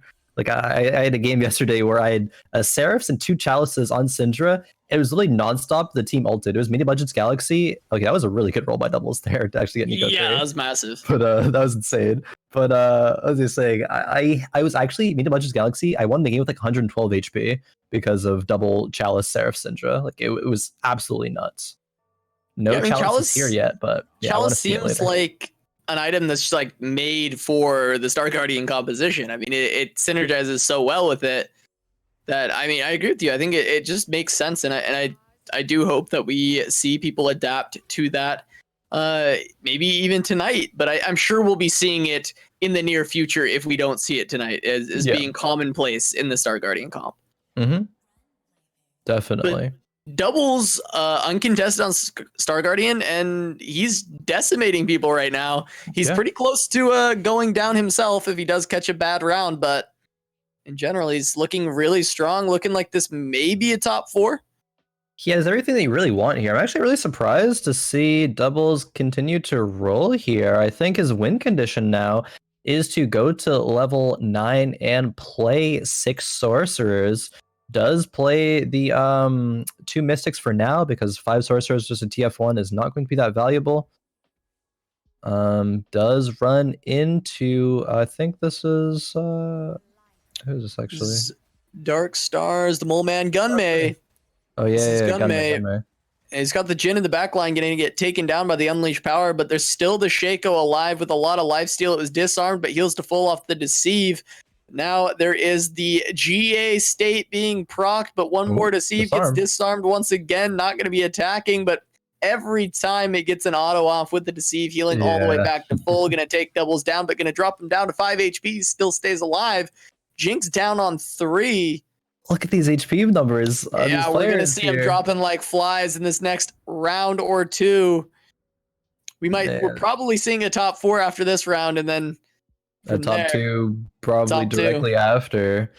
Yeah, we see Beastie there. Beastie still maintaining the highest HP of the lobby here, has a very strong 6 cybernetic composition. Inay has 4 chronos, which are also very strong here. Some last second swaps by Doublezzzz here, fighting Beastie. You're going up against ItzYaBoyBeasty. see the Aurelia here. Does have the incredible damage items that he's got. I think this is crit again, or not crit, sorry, damage again on the Hand of Justice, and it's jumping around with the resets on the Blade Surge, but it does go down. It's just too much damage from Double's comp. Yeah, I think Star Guardians at this point is kind of like a hard counter cybernetics. There's just not enough that composition can do here. We actually only see one player fall there. Yeah, only Jinxed. Yeah, Jinxed going out in 6th. And we did see H2 fall in 8th, Kuzma 7th, Jinxed in 6th now. Doublezz getting that Bramble. Gunmay opting for an MF or the glove. Not sure which one of those he wanted. Beasty grabbing a Deathblade. And Inay going for, it looks like a Wormogs there. Nope, grabbed a glove. So we'll probably be using that to make a full item there. Bramble gets put on what here, though? It must just be the Poppy, right? Still I guess rolling. so. What is Doublezz rolling for, actually? I actually have no idea. I mean, Karma 2, I guess? I guess? Everything else is pretty capped. Maybe. Oh, wait, is that Aurelia 3? Wait a minute. I didn't see it. I think we saw it. One? Is it for Beastie? I think it was Beastie. See, Doublezz going up against Inay here. It is indeed Aurelia 3. Wowee. I'm going to check that one out soon. But Doublezz versus Inay here. Yes. Star Guardians. They're nuts. Just popping kids right now, yeah. And we finally get that bullet time across everybody, but it doesn't really do enough. Inay gonna drop down to 4 HP. Everyone's on single digits. On 4 HP. And Nardog gonna be the one to drop, giving us a top 4 yet again. And guess who's there?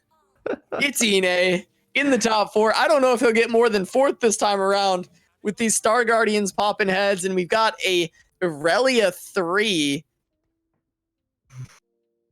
But he has made it to the top 4. And Gunmay bouncing back from that 8th place in the first game. Man. I think he was looking, it must have been looking for a protector there, so that Nico is a bit tankier, I suppose. That's the only thing I can really think of there. Gunmay, though, these Dark Stars, are the Star Guardians enough, though?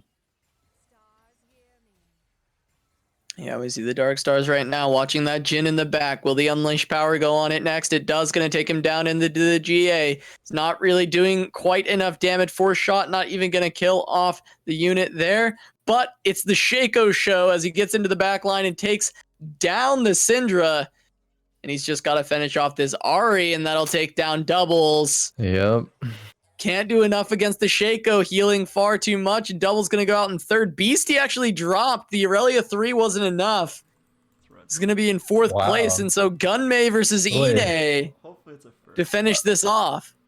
Wait, we saw Gunmay versus Doublezz there, right?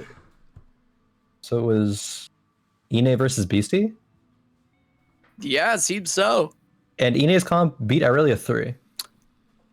That's what they're telling us. that is what happened, I suppose.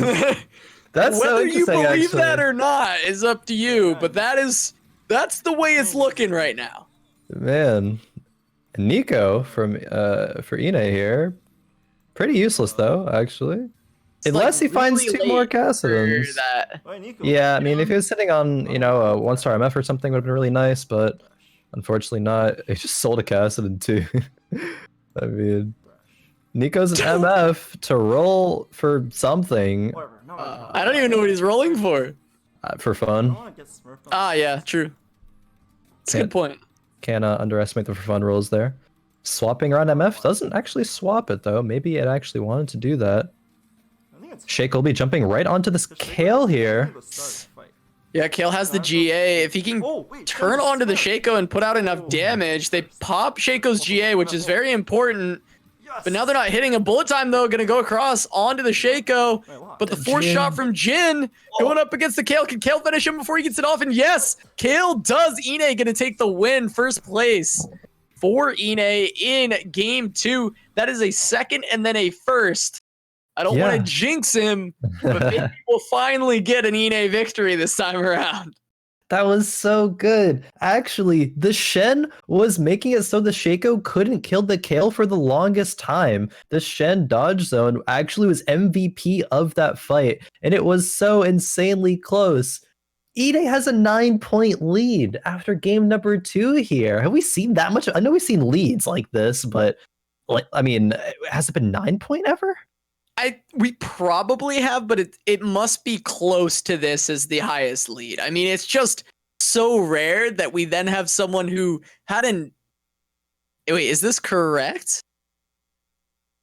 Is it? Yeah, it is. Okay, it is. It is absolutely. It's rare that we have someone. It's rare that we have someone with an 8th place be in 2nd place. It's just rare that we see that. Yeah, I mean, go first, go 8th, and everyone else kind yeah. of, you know, gets. Wait, I think everyone else, has a top 4 and a bottom 4.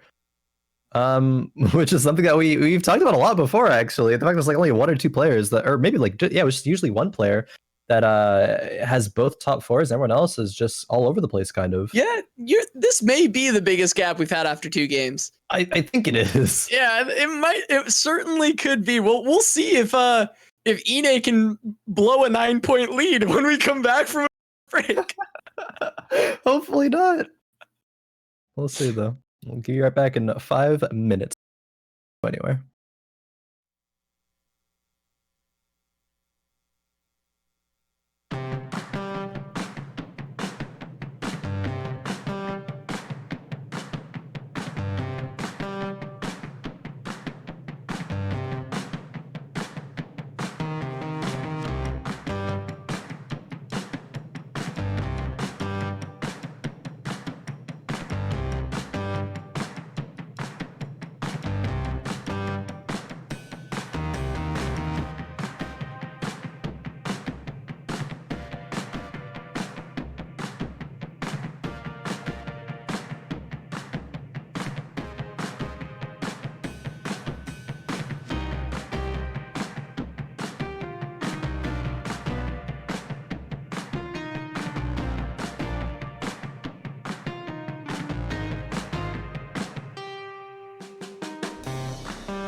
Hello, everyone, and welcome back to this week's Fight Night Rising. We have had some fun games here for games 1 and 2. We saw the Xerath 3 and the Jin 3 from H2, and then we saw Aurelia 3 fall and Inay, taking second place in game 1 and first place in game number 2. That Chrono KLMF composition really proven that it is still a force to be reckoned with here. And scores gotta speak for themselves here in that regard. Inay having a 9-point lead here. H2 and Narddog tied for second, and Doublezzzz and Gunmay tied for fourth here. 16 and then 15 points respectively. And I mean, these scores are so close for anybody else besides Inay, actually. Man, this is insane. Yeah, and we talked about Inay at the top of the night. I mean, this is his 5th fight night in a row, and somehow he hasn't managed to win one yet. Yeah. I do think, in the past, I've talked about Fluffy's top 4 percentage on fight night and it being insane. Well, somehow Fluffy's isn't as high as Inay's. Inay has an even higher top 4 percentage than Fluffy, and he's more recently come into playing fight nights, but I think since he's come on and played them, he has not been off. I think his first one was 5 fight nights ago, and he's been on ever since. Yep, so top 3 every time. Every single time he top 3s. Fluffy had netted some victories, in those times where he had the insane win rate, but somehow Inay hasn't. There was that 1 week where he barely lost to mismatched Socks by 1 point. I believe Socks had a 45 and Inay had 44, but he played so well that night. But yeah, ever since he's just been top 4ing a lot, but barely losing out to someone who just plays randomly super insane that night. But we do go into game number 3 here, and hopefully for Inay's sake, he is able to close out these next 2 games. He doesn't even need to win these next 2 games. I think if he just top 4s these, 4th probably both times, he can still net a victory here tonight. But yeah, seeing as how absolutely he could. Seeing as how no one else has a double top 4 in the first 2 games, yeah, I think you're probably right. I think if he just keeps the top 4 streak going, top 4s in these 2 games, then he's going to be fine. He's going to be able to take the night, but we could definitely see a record-setting night. It's really hard to beat the 45, which I think is at a 3-way tie right now between Socks, Fluffy, and H2. Yeah. But if anyone's going to do it, I feel like it's Inay. I feel like Inay is someone who certainly can break that record. 100% agree. I believe this is a trade sector galaxy we have here, so players will get that 1 free reroll per round. Well, so, I'm glad we're getting to see another galaxy, and this is one of the new ones, so I'm really hyped. I'd be curious to see what those players will be doing with those rerolls. Do they try to go for some reroll composition, or just try to go for some standard play and just have that free reroll to look for those units that they need for that comp? Or will it, just be more of a play what's strongest until you're level 6, level 7, and use that free reroll? Okay, what a reroll here, actually. You just buy that, right? Triple Fiora. At least you pick up double Fiora. If you get gold here, you pick up these rest. But I was gonna say, if you just use that free reroll to sort of give yourself some direction for when you're level 6, level 7 here, does buy the Fiora there. We'll see if he gets gold here, because definitely wants to pick up those cybernetics, I would assume. Has a belt for a potential red buff. Yeah, get some gold here. That Annie gets sold immediately. Gunmay here. With pretty good start. Yeah. Oh, wow. Illusion picked up as well, and boom, there's 3 cybernetics. Has a reroll as well, yeah. No reason to not reroll, so he does that. It makes so many weird weird decisions that if you reroll and you hit a here and you don't get gold for the round, do you lock for that Lucian? Maybe we might see way more locking than we normally would, right? I think so. It's I hate having to lock at this point, because you don't get as much gold as you do in set 3 early as opposed to set 2, right? Set 2 you could pretty much buy whatever you wanted early game, but now you actually have to make some decisions. You have to choose to sell some units that you would traditionally keep. But you re-roll, you hit a little bit. What do you pick up here? This Xayah? Yeah, you're on a couple pairs here, and I guess you're chilling. but it's going to be a lot of players making some I could make just making some decisions that they probably otherwise wouldn't usually. Yeah. Gunmay going to be on these 3 Cybernet X early, has the items to put on them. Probably going to find some early wins. We did see, I think that was Doublezzzz going to level 4 already. Narddog has a couple tier 2s. Giant Slayer on the TF. I already slammed that Giant Slayer. Has a Jace there, did a little bit of damage. Fiora, ooh, that other Fiora did not get to riposte there from Narddog's end. And Gunmay will take that round probably because of it. Yeah, Cybernetics just too strong. I mean, that TF is shredding. Giant Slayer, pretty insane item in general. Yeah, very good. Especially, you know, early on, it's just going to be even more so because no one else is really slamming too many items. So Narddog probably surprised that he wasn't able to win the round, but going up against Cybernetics, just way too strong in the early game. Tier 3 Zaya. For him to deal with. Yes, maybe so. Maybe we'll see a Blade Master composition, you know, Spirit of Mistax coming through, but now gonna spell those off already. Yeah, we haven't seen any of those Master Yi Yasuo compositions yet here. No one going for that style of play, and I think it's still viable. I mean, we did see the rise of that last patch towards the end. We saw one person go it, I believe, in game number 4, and it beat like a really strong composition. Yeah, it was Gunmay actually. Oh yeah, we interviewed him about it, and he was like, "Yeah, I've seen that composition. I watched some people play it. He named Saint Vicious as saying to play the LoL composition, and one other person, I forget who else he mentioned, had ran it a bunch, but he learned it there and just decided, hey, if there's any time that I would go for it, it's now." And it net him the victory there. It was on a Medium Legends Galaxy? Yeah. I think it was. Sounds about right. Because I have BM, but like probably wouldn't be. Free reroll here. I just love watching this reroll actually every turn. And bam. Yes. The reroll, so satisfying. I actually love it. Oh man, the value of a 0 gold reroll. This was a good Galaxy idea. I like it. I like it a lot. Gunmay here still 100 HP, but so are Doublezzzz and Kuzmaahd here. Probably one of those 3 will run into each other, but it's possible that they don't. But Kuzmaahd will run into Gunmay here, so somebody will be dropping, and it might be Gunmay here. This Kuzmaahd composition looking really strong here. A Shiv was slammed. Yeah, Shiv definitely going to be really powerful. Setting him up on the Lucian for him to get these extra procs with the Relentless Pursuit. Yeah, 2-2 Graves as well there. That's a really, really strong start from Kuzmaahd. And he has 10 gold as well.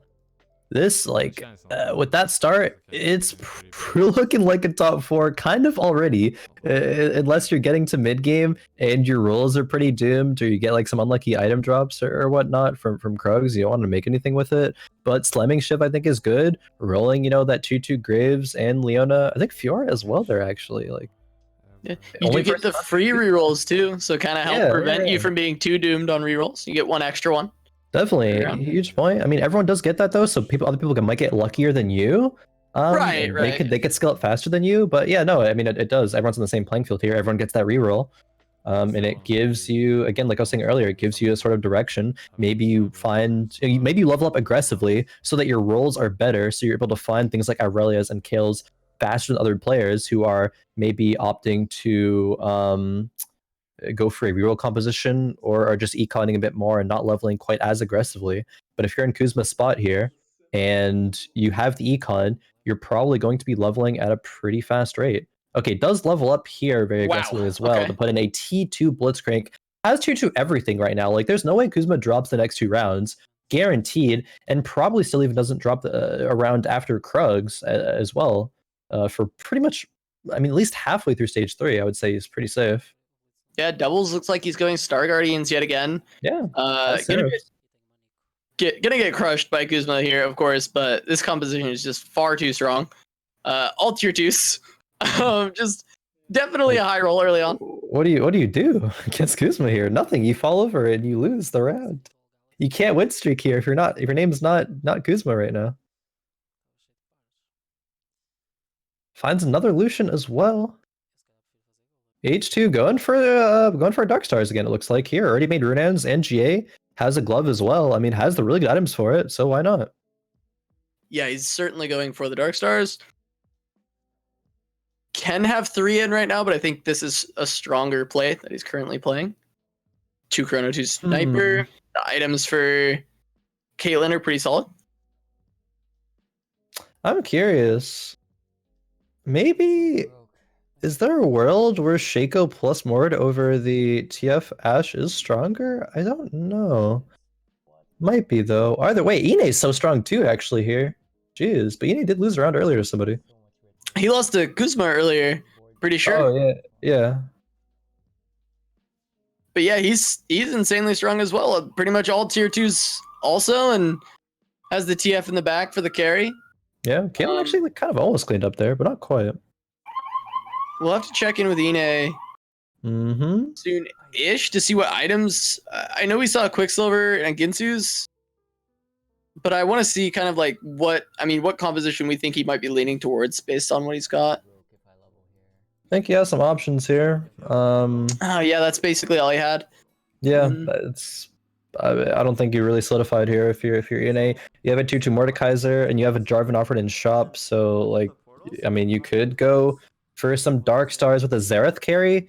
Rageblade and I think QSS are really good Xerath items. That's true, yeah. I'm not sure you really want to be committing to a tier 5 unit that you or a 5 cost unit that you might not even roll. Because level 8, you know, the drop rates have been lowered a little bit. They're still, or from 2 patches ago, they're 6% still, I believe now. You know, buying pretty much the whole shop here, and then re-rolls to try to find units that he wants. Is probably going to sell to 20 here. Keeps the Blitzcrank in for Chronos. Levels up so aggressively. Yeah. Maybe wants to be fighting Kuzma soon to end that streak, or is scared of losing his own streak to Kuzma. But man, being at 310 gold, I don't know. This is so aggressive. I do think that this patch does reward aggressive play more than last patch, but is this too aggressive, I suppose, is the question. I wonder if this is a strat that Inay has been trying out on specifically the reroll Galaxy. He did sell back to 10 here. Because he is going to be getting the free reroll. And maybe getting to level 6 was something he wanted to do. Higher chance at the 4 costs. Maybe, yeah. I was talking about earlier, like players who level aggressively, they do get a better chance of rolling. Finds a Jinx here if he wants to go the blaster route, but probably not with these items, really. Can make 20 gold here if he gets some pirate gold and then sells the Poppy. Is opting to run that Darius over the Poppy here, so thinks he's strong enough. Doesn't need the Vanguard buff. Swapping a little bit of positioning here. Fights Jinxed. Jinxed with a tier 2 Lucian of his own. And some cybernetics. A hook in the Fiora. She should be going down very shortly. Double Ginsu's on the TF, trying to get these wild cards out, dealing as much damage as possible. And that looks like Inay's still able to win that round. It was quite close, but going to take down Jinxed. I think this is just a Kale comp from Inay. I think Inay is going to run Chrono Kale again with these items. I would assume, actually, thinking about it for like, you know, another minute. I'm pretty confident that's the route. So yeah, I mean, he's looking for the 4 costs. Yeah. It's the free reroll after buying out the shop. Trying to find the units that he wants. Wants the Chronos and the Kales. Yeah, I think that's actually really smart because Kale is actually like not too contested, at least not as much as before there. There is one Kale here from Kuzma, but yeah, nobody else looking like they're really going to add Kale into the comp unless you're going cybernetics and you can run Kale plus MF in that composition there. But there are some points where players aren't even doing that. They're running other units instead.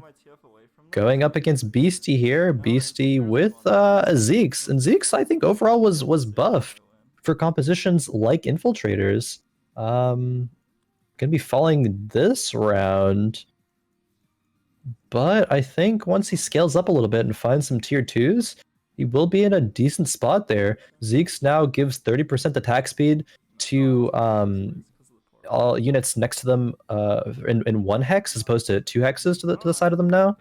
So it's just a smaller range, but a larger buff. And I think that it is super impactful for, say you have a Shaco, Kaisa, plus like, you know, I guess a Kha'Zix in the backline if you're going Mecha Infiltrators. Because there's just those 3 units that exist in the backline there. Yeah, Double's gonna grab a rod. H2 picks up a sword. And see Kuzma and Inay fighting over that Giant's belt. Inay forced onto the tier instead. Mm-hmm. Tiers have been lasting a lot longer on carousels than we've seen in the past. Yeah, it's either Star Guardians go for them or people who are left with them at the end. He always buys the whole shop before rolling, and I think that's smart because if there's a unit that he doesn't want there, buying the whole shop and rolling gives him a higher chance to roll the units that he actually does want. Because there's a limited amount of things in the pool. Considering making the Blitzcrank with the tier stuck on it, and he does for now. So opts for that just extra little bit of power. And we'll sell that Blitzcrank later for sure to get that tier back. As tier Blitzcrank is actually literally useless right now. It does absolutely nothing, considering he starts with full mana. True. Unless he makes an item, and he does actually choose Slam Frozen Heart. So not useless now. But Frozen Heart Slam. Frozen Heart was buffed. Gonna be getting value out of it on the front line, but it does look like this might be the end of Inay's reign. Yeah, doubles. Lose a round there. Double's gonna take him down. Star Guardians looking quite strong. Doubles hit his power spike. Kuzma lost there as well, actually. Both players losing win streaks. And man, Narddog is double Giant Slayer Jinxed right now. Has 4 Brawlers, has 2 more Blasters on the bench there. Just needs to hit Jinx 2 and then go to 8, and Narddog's kind of chilling, I would say. Probably wants that sword to be a GA. Definitely wants a red buff eventually as well. The only thing I can really see that spat going is Rebel spat. And so Malphite plus Jinx plus 1 other can get the 3 Rebel bonus, which is not bad. Yeah, certainly could see that. Got I think Darkstar from H2, Shaco in the back line. Trying to get onto the Jinx, the double Giant Slayer ripping through the comp right now. Cho'Gath gonna get wasted a little bit. Jinx finally gonna go down. If we can get 1 more to Sieve, maybe the Shaco can heal enough. Might be able to heal. He needs another one. Gets There it. Goes. Yeah, just popping off with the heals from that. Yeah. The Gunblade gonna be enough. Deceive auto attack going through the miss. Able to heal him up, and H2 gonna win that round. Darkstar prevailing yet again. Gets down to that last unit that Shaco, when he survives to the end, is forced to be reckoned with. Shaco's such a good unit. Scaling when all the other Darkstars will fall. Beasty going for Shaco's as well, though. I don't think either H2 or Beasty will be able to get Shaco 3 because they're both contested. If one player gets really lucky, maybe they can. Narddog getting a couple items here, though. Running into those, they will be... Okay, there's a vest and a belt. So that's a red buff, or a GA, or a Rebel Spat. Yeah. There's a lot of really good items. I mean, that's going to be a decision debate, is it not? GA is going to be... I think you kind of need GA for the Jinx, especially when there's Star Guardians in the lobby. You don't want your Jinx to... Oh, that's an MF on 7. Wow. But yeah, you don't want your Jinx to just get randomly one-shot. That would feel really bad. Or she can't play the game. I think this MF goes in over something here, I would imagine. Let's see if I can make it to... Inay here. Star Guardians in the lobby. Shaco's in the lobby. Needs something to protect this Jinx. Yeah, of course. Shaco's as well. Very, very good point there. I mean, the Frozen Heart and the Blitzcrank, it was hooked into the Jinx. So she was attacking so insanely slow. GA procs there. Yeah, I actually wonder if it made the difference this round. I think so. It very much did. Yeah, I'm pretty sure it did. I'm pretty sure Narddog would have won if the Blitz was not hooked on top of her, because yeah, she was doing an insane amount of damage there once she finally got that the rockets going, but it took way too long after attacking slow due to that Frozen Heart.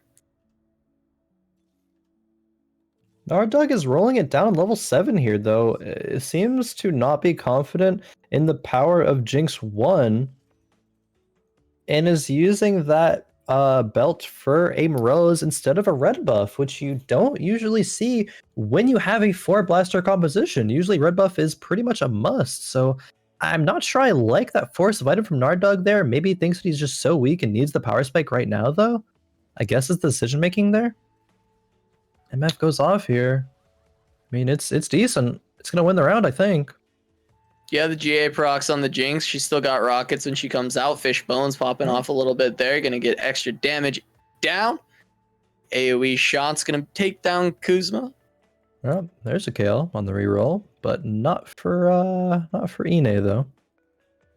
Inay goes to level 8 right now. So does Kuzmaahd. Beasty playing some mech infiltrators. Only still has Rumble 1 though, and Fizz 1. Nearly Annie 3, and has Kaisa 3 though. It's not doing too bad for himself. Beastie gonna take his turn at the me mech. Yeah. A lot less popular nowadays.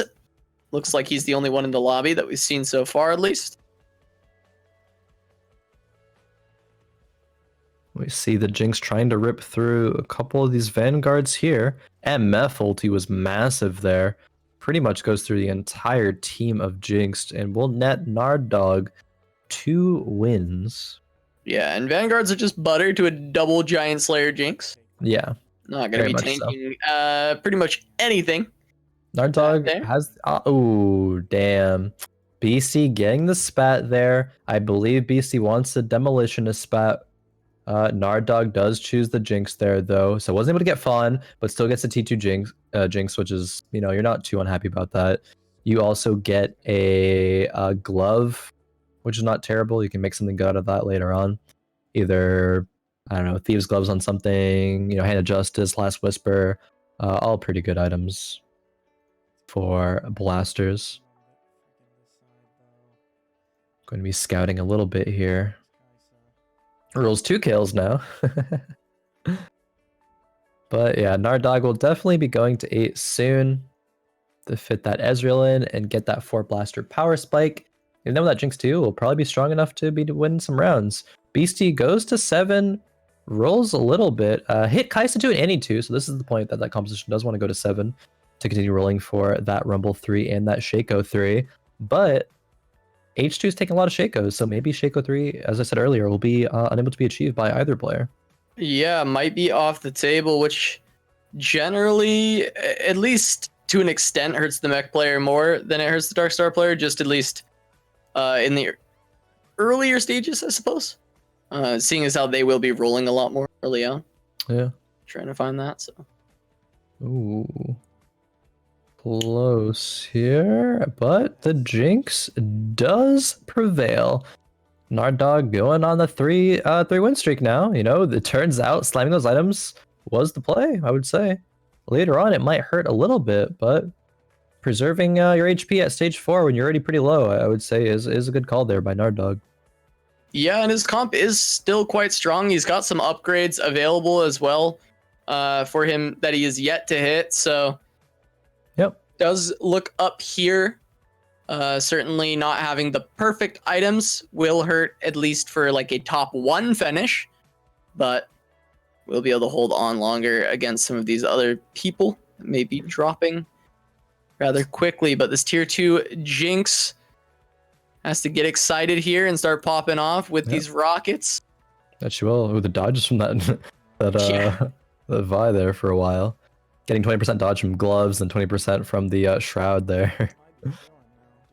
Yeah, but not going to be enough, and Jinx is just tearing through these comps. I mean, Nardog looking very strong. Going to have a chance to get into another PvE round, maybe find a use for this spat, find a use for these gloves. Another Jinx there. Does Nardog go for Jinx 3? Does he have the HP to do that? He might. It's completely uncontested right now, I believe. I don't think anyone else has even bought a single Jinx currently. Don't think so. He's got 45 HP. He's probably going to win streak for a couple more rounds. I would say so, I think he theoretically could go for it, but he's not going to have the goal to aggressively roll. Finds 1 sword. That's kind of awkward. You have kind of like a dead spat here. if your Narddog rerolls freely before going to 8, which is better if you're trying to find the Ezreal, which, I mean, does find the Ezreal, but it's worse to find the Cho'Gaths, MFs, and Jinx there. I think I would have rather seen the level up before the reroll. Finds a Cho, pass it aside. Okay, sells it 1 Jinx there. I think that was correct. I think if you're playing the style that Narddog is playing currently, it's to get as strong as you can to top 4. And that, I think, doesn't really line up with going for a Jinx 3. Fighting H2, though, and H2 has that Jhin 2, has Shaco 2, and has a Xerath as well. These Dark Stars are pretty much online currently. Yeah, and watching the Shaco gonna get caught in the bullet time, drop down into the GA, and actually gonna fall. H2 gonna lose. Yeah, wasn't really expecting that. Shaco just couldn't get close enough to get the lifesteal off that time around. Now Narddog gonna try to slowly, naturally roll these Jinxes because he has no money. Yeah. Did Jhin get hooked there towards... Actually, I don't remember how Jhin got to the point that he was at. I didn't quite see. If he had moved in, he must have been. I didn't think he got taken down by the bullet time, so I think a hook makes the most sense. Maybe, yeah, but as predicted, Inay going for that Chrono Kale composition, one that he seems to be just overall favoring. He's able to get here with a strong early game, and it's sometimes even good enough to win the game, as we saw last game. Doublezzzz here doesn't quite have Syndra 3 yet.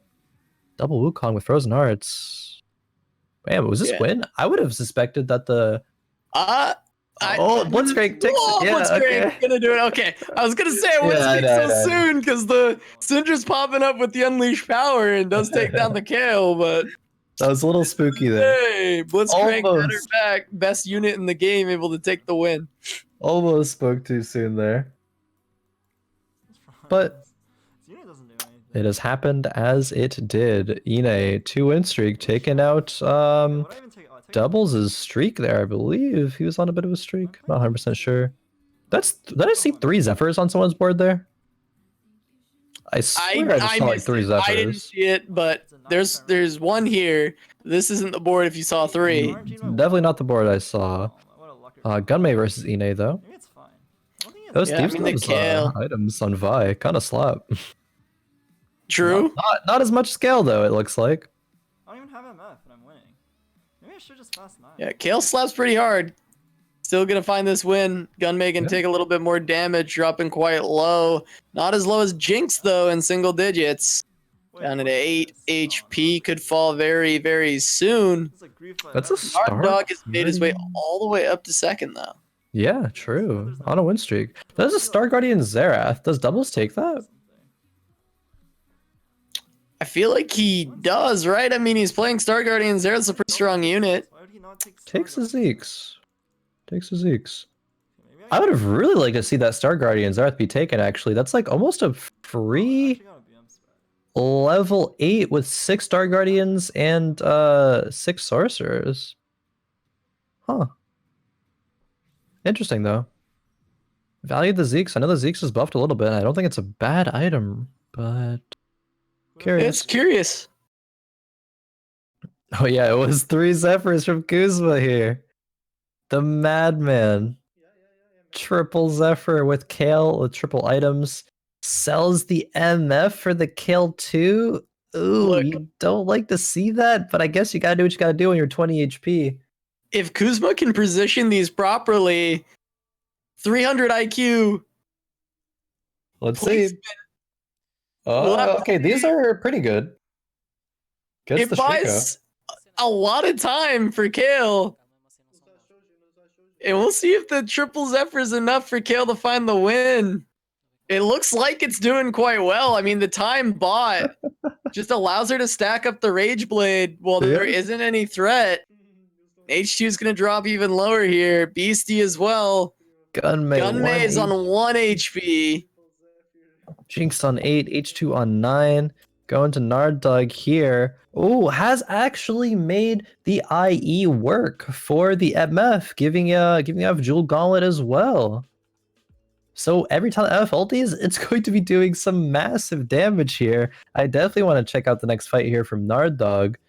turns out that play to make Morelos and to slam the IE there, I mean, it's a dead spout, unfortunately, but man, ever since he slammed that Morelos MF, he's been winning every single round. Yeah, he's Gonna gone get on a hooked, though, by massive win Blitzcrank. streak. Here he Uh-oh. goes. Hook Oh, comes wait. across, but she's still okay. She's in a fine position. Yeah. There wasn't any damage onto her, and the bullet time's going to come soon, but it No. doesn't even need to come out. Or does it? Oh, man. Okay, No, that was the Jinx got close. some massive splashes in the middle there. Yeah. Basically killing off the whole comp by herself. But yeah, I mean, it did get very close against Inay, who is the other player in this lobby who's looking quite strong. And we see Jinxed drops. Gunmay able to win the round from 1 HP, so he's going to hold on just a little bit longer. Gunmay 1, Kuzma 5 HP, Beasty 7, H2 9. There are 4 players in single digits here. Danger for a lot of these players here if they want to be able to get top 4. Going into stage 6 after this Kane round, there's a Zephyr there for Doublezz. Doublezz is going to be leveling to 8 probably after this round. Unless he wants to roll down for Nico 3. Nico 3 is pretty important. Which one does he value, though? We'll see. Nard Dog getting a free reroll. Doesn't need that for the MF2, though. Already has one. Doublezz, yeah, okay. Doublezz is going to 8. Is 1 Nico away. Still could find it. Still a 35% chance to roll 3 costs, and there it is. Nico 3 for That's Doublezz. Yep. I would say I would stop rolling here if I were Doublezz, but putting the Lulu in there. Has a Zephyr to do with what he will. Going against Nard Dog. Has this Nico's help to find the Lulu too as well? If you can find one more. Zephyr's the MF there. That's huge. MF's gonna get ulti by Syndra too, and just gets one shot before anything is able to happen there. Jinx still hasn't gone to Pow Pow form yet, and she's gonna go down before actually getting any missiles off. So Doublezz finally gonna end the streak, and Doublezz climbed his way up to second place, knocking Nard Dog down a peg. Oof. Yeah, Kuzma falls in 7th, H2 falls in 6th. That's There's a Nico jammed right there, and yeah, that's a Lulu too.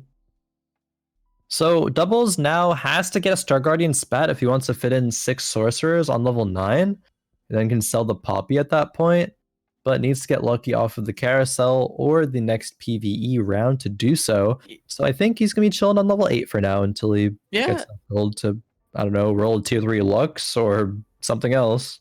Remember, he could have had that with a Xerath earlier. That was offered. That was something that he could have had. That's definitely the route that I personally would have gone, but Doublezz has chosen this route, and I don't think that it is wrong per se. The Lulu 2 is going to be massive. It's going to poly right here. Doesn't hit the Kale because Kale had QSS, but it didn't actually do too much, but, you know, it's because the units have already died. Doublezz composition is already, you know, insanely strong. Yeah, he's reached the point where he may just be taking this one. Gunmay going to go down in 5th. Beasty makes top 4. Inay top 4s once again. There it is. Inay. He's doing it. He always seems to have like such a good early game, and then he pivots into exactly kind of like what he needs to. Has fit as Xerath in with Blade Master, with Hodge as well. No doubt that's doing some sort of work there. It's just a matter of how much work it's doing. We see Doublezz rearranging a bit of positioning here. The Zephyr not going to be great though, only hitting the Echo 1.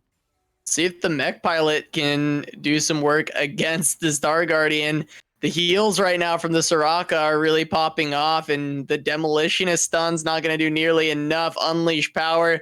Composition still full HP from the rocket heals, and going to get blasted down by Doublezz. Beasty. It's your boy Beasty. Gets third. Going out in 3rd place. Inay actually going to get 4th this time. Yeah, Nard Dog definitely takes a spat there. Yeah, he gets Force of Nature. What does Doublezz make with that? He makes Celestial Spat, I believe, because he had a cloak on the Poppy, so can get 2 Celestial buff now. Pretty solid. There it is. Good play there by Doublezz. Good play by Nard Dog as well, though. What unit does he add now? That is the question. See Nard Dog's perspective here. Has put an Aurelian Soul in for 3 Rebels. Backlining nearly everything as well. Changing a little bit more positioning. Is this the positioning that works versus Star Guardians? The Zephyr going on to the Jinx. Oh, it's a Jinx 3. Wait a minute. When did that I happen? found that out of nowhere. I didn't see that happen, but we'll see if she can do enough. All the units are pretty stacked from doubles, so when the rockets start coming out, they're going to be doing plenty of damage, but that is the Lulu Poly. And the rockets not going to be enough. It drops them incredibly low, but Nardog down onto 4. Still has another chance. Nardog cannot let that Jinx get Zephyred, and optimally not the MF either, but really I think it's just the Jinx that really matters there. Nardog has leveled to level 9, has 10 units on the board here with that extra one from the Force of Nature. Rebel synergy in, and now Valkyrie as well. Repositioning a little bit here. Needs to move the Jinx. Doesn't move the Jinx at all? Is he just allowing it to get Zephyred again? Bit of a misplay if that's the case. Okay, Zephyr on the MF though there.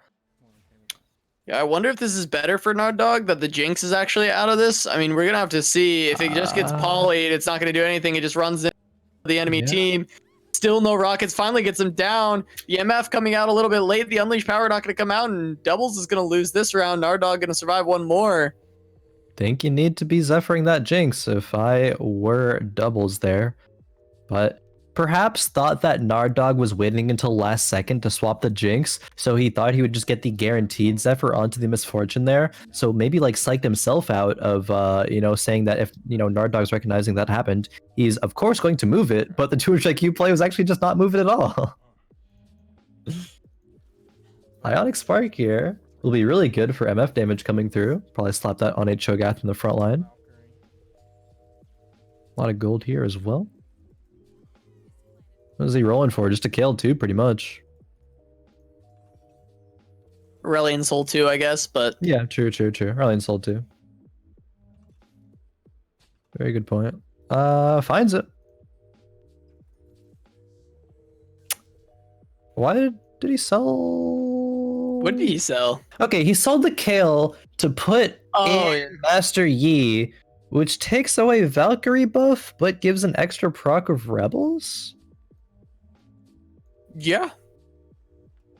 Has moved the Jinx, so I don't believe Jinx will be getting Zephyred here. And yeah, the Zephyr goes on to the Master Yi. Yeah, no Zephyr on either carry. Nardog might be able to win this one. I mean, we're going to have to see where these polys land. That's a huge poly. Gonna catch both of the carries. Bullet Time gonna crush the lineup of Doublezzzz, and it's just the Unleashed Power left to try and save him. But Doublezzzz gonna go down, and Nardog gonna win at game number 3, closing the gap on Inay's lead. Gonna put him within 4 points of Inay going into the final game. And it's really a 3-horse race between Inay, Nardog, and Doublezzzz for the victory here tonight on Fight Night Rising. Wait. He's how many points? Oh, wow, yeah. Closed the gap indeed. That's crazy. Inay did top 8 there, but Nardog, who was one of the players, Nardog, who was one of the players that was 9 points away, suddenly has closed that gap by an additional 5 to be 4 points away. I was like, wait, there's no way he's that many points close to Inay, but no, you're definitely correct here. Man, Nardog could do it. In fact, if Inay gets another, I would say poor placement, but 4th isn't poor. Another disappointing top 4 from Inay. No, but man, Doublezzzz 27. I guess Doublezzzz within reach as well there. Yeah, Doublezzzz. Now his is more of a stretch, but he's in striking distance. If Inay has an actual poor placement, yeah, then Doublezzzz can find his way in. But yeah, Nardog has closed the gap enough that just a top 4 is not enough for Inay. Not enough indeed. He will have to be getting at least, second. Top 3 will do it. Yeah, top 3 actually would do it. Correct. Yeah, 3rd place would secure the victory for Inay. Anything below that, and Nardog or Doublezzzz could be contesting that. Is it possible that Inay goes another week without winning? I mean, possible? Yes. I think it's very likely that Inay wins, but I mean, we've seen it time and time again where Inay gets down to the last game and someone clutches it out, takes it by a couple points. And Inay, you know, just top threes. I mean, it's very likely that we're going to see Inay next week either way. Yeah. You get him for another sure. fight night. So we'll see if he can come back as a defending champion. Defending champion or just a top 3? Yeah, well, you know, this game will tell. This game will tell all. Right now, actually, I believe Doublezz did start with another tier again, so Doublezz riding that Star Guardian hype train. Guardians are And it's worked out pretty well. Doublezz got a 3rd place and then a 2nd place last game. Yeah, it's been working for Doublezz. I mean, I like Brawler. Beastie abandoned the strat, but Yeah. due to That's not dangerous. wanting to go 7th, 8th holding hands. That is dangerous though, because it basically, if Doublezz is just pretty much secured as the solo Star Guardian player, then Doublezz will keep placing high. And for everybody else, it's kind of like a risk. Are you going to run into a solo player going Star Guardians, which I think is probably, I would say, at least at this point, a top 3 composition, if not top 1 composition in this meta? Like, are you going to let the player get that for free and then lose some HP because you go against it? And maybe you lose some points, some placements due to that? I don't know. It's Just don't stack. Doublezz is certainly happy if he gets it uncontested. I don't know. Yeah, certainly so. I mean, we've seen it be a 3rd and then a 2nd place, so just a matter of time before Doublezz finds the 1st with it. Yeah. But yeah, like you said, it hasn't been contested in the last 2 games. Beastie hasn't gone it, and it may just be Doublezz once again going for that comp. Narddog. Great. Couple pairs here. Graves pair and a Poppy pair. Has some Vanguards in as well with that Leona. See what he opts to go for here. That Jinx 3 was insanely strong last round. Double Giant Slayer plus GA. Some solid items. That's pretty good. Brawler Blaster isn't really contested too much here. I think with the Graves 2 and Poppy 2 there, there's a world where Narddog can kind of slam his Giant Slayer. He does want this Malphite though, so I think actually, if you wanted to slam the Giant Slayer, it would have been correct to buy a unit that's not Malphite first and make it on the Zoe, then put it onto the Graves as an item carrier. Right, yeah. We'll see next turn if he decides to slam that, though. I'm really curious there. If it was just a Malphite, I need that. Click. And then it's like, wait, I have no gold left. I can't make this item. Because it might be. I've done that before, personally. Other people have probably done that as well. Yeah, Giant Slayer would be really helpful this round. Going against the Bramble Vest Leona. Yeah. A lot of armor there. Poppy falling, though. Getting stunned by the Fiora and then not being able to throw out her shield there. Yeah, Graves might still be strong enough, but Riposte gonna get the stun. He might not actually be strong enough. Can he get this? Nope, no smoke screen. Fiora's not. Narddog was trying to win streak with the Giant Slayer. He's done goofed a little bit here. Slightly. 2 more Graves there. Wow. Yep. Oh man, that kind of sucks if you're Narddog there, not having that Giant Slayer last round. 'Cause I think he would have won if he had Oh, it. he would have won. Certainly Yeah. would have won. The Giant Man. Slayer. And it's actually even more impactful now because you need 5 wins to get onto that +3 gold win streak. So even if he wins out here, he's going to only be getting +2 into the PvE round. So that's like a huge deal, actually. Yeah, it is. That It is first it's a very big deal. Small mistakes like that can add up in a game. Definitely. We'll see though. Narddog having a vest already, so we'll either use that for GA or red buff. Red buff he did not have, which he ended up not needing last game. So it turns out me being like, oh, you need red buff with Brawler Blasters. Nope, just get IE, Jewel Gauntlet, Morello's MF2, and then Jinx 3, and you're fine. But we'll probably be looking for it here. Rolls a Vi as well. He's just like naturally hitting the things that he needs. Already 2 Malphites, 1 Vi here. Is playing a Darius for that gold gain. Yeah, as the Giant Slayer Graves is very likely to get a lot of last hits. Yeah, I would say so. Just buys out the shop here, minus the Caitlyn. We see Gunmay and Inay, only players 100 HP currently. Inay doing it again. Is this Kuzma? Yeah, it is. Kuzma with a death cap and a couple Aries, so maybe Kuzma's going to contest the Star Guardians once again. Yeah, we saw Kuzma contest Beasty in game 1, and they went bottom 4 together. bottom 4 holding hands, so may it be a repeat of that with Kuzma and Doublezz holding hands this time. Graves not getting any gold here. Oh, still no gold. Only the +1 gold from the round of victory there. Unfortunate. A little bit. Actually, a coin flip, 50-50. Yeah. Coin flip to get a coin. Coin flip to get a coin. There's a shaker with a vest. Some player must be eyeing that. Thank you. It is going to be grabbed by Kuzma here, but probably not for the Shaco. Probably just for the vest. Beastie, what's he looking for here? Our dog just scouting a little bit. Going for that belt. So I believe that will be a red buff that is slammed. And if that is the case, as long as Nard Dog finds another blaster soon, I think he's going to be very, very strong. Does he level here to try to solidify the win streak, though? Because if he loses his streak now, that's so rough. That's brutal if he loses it now.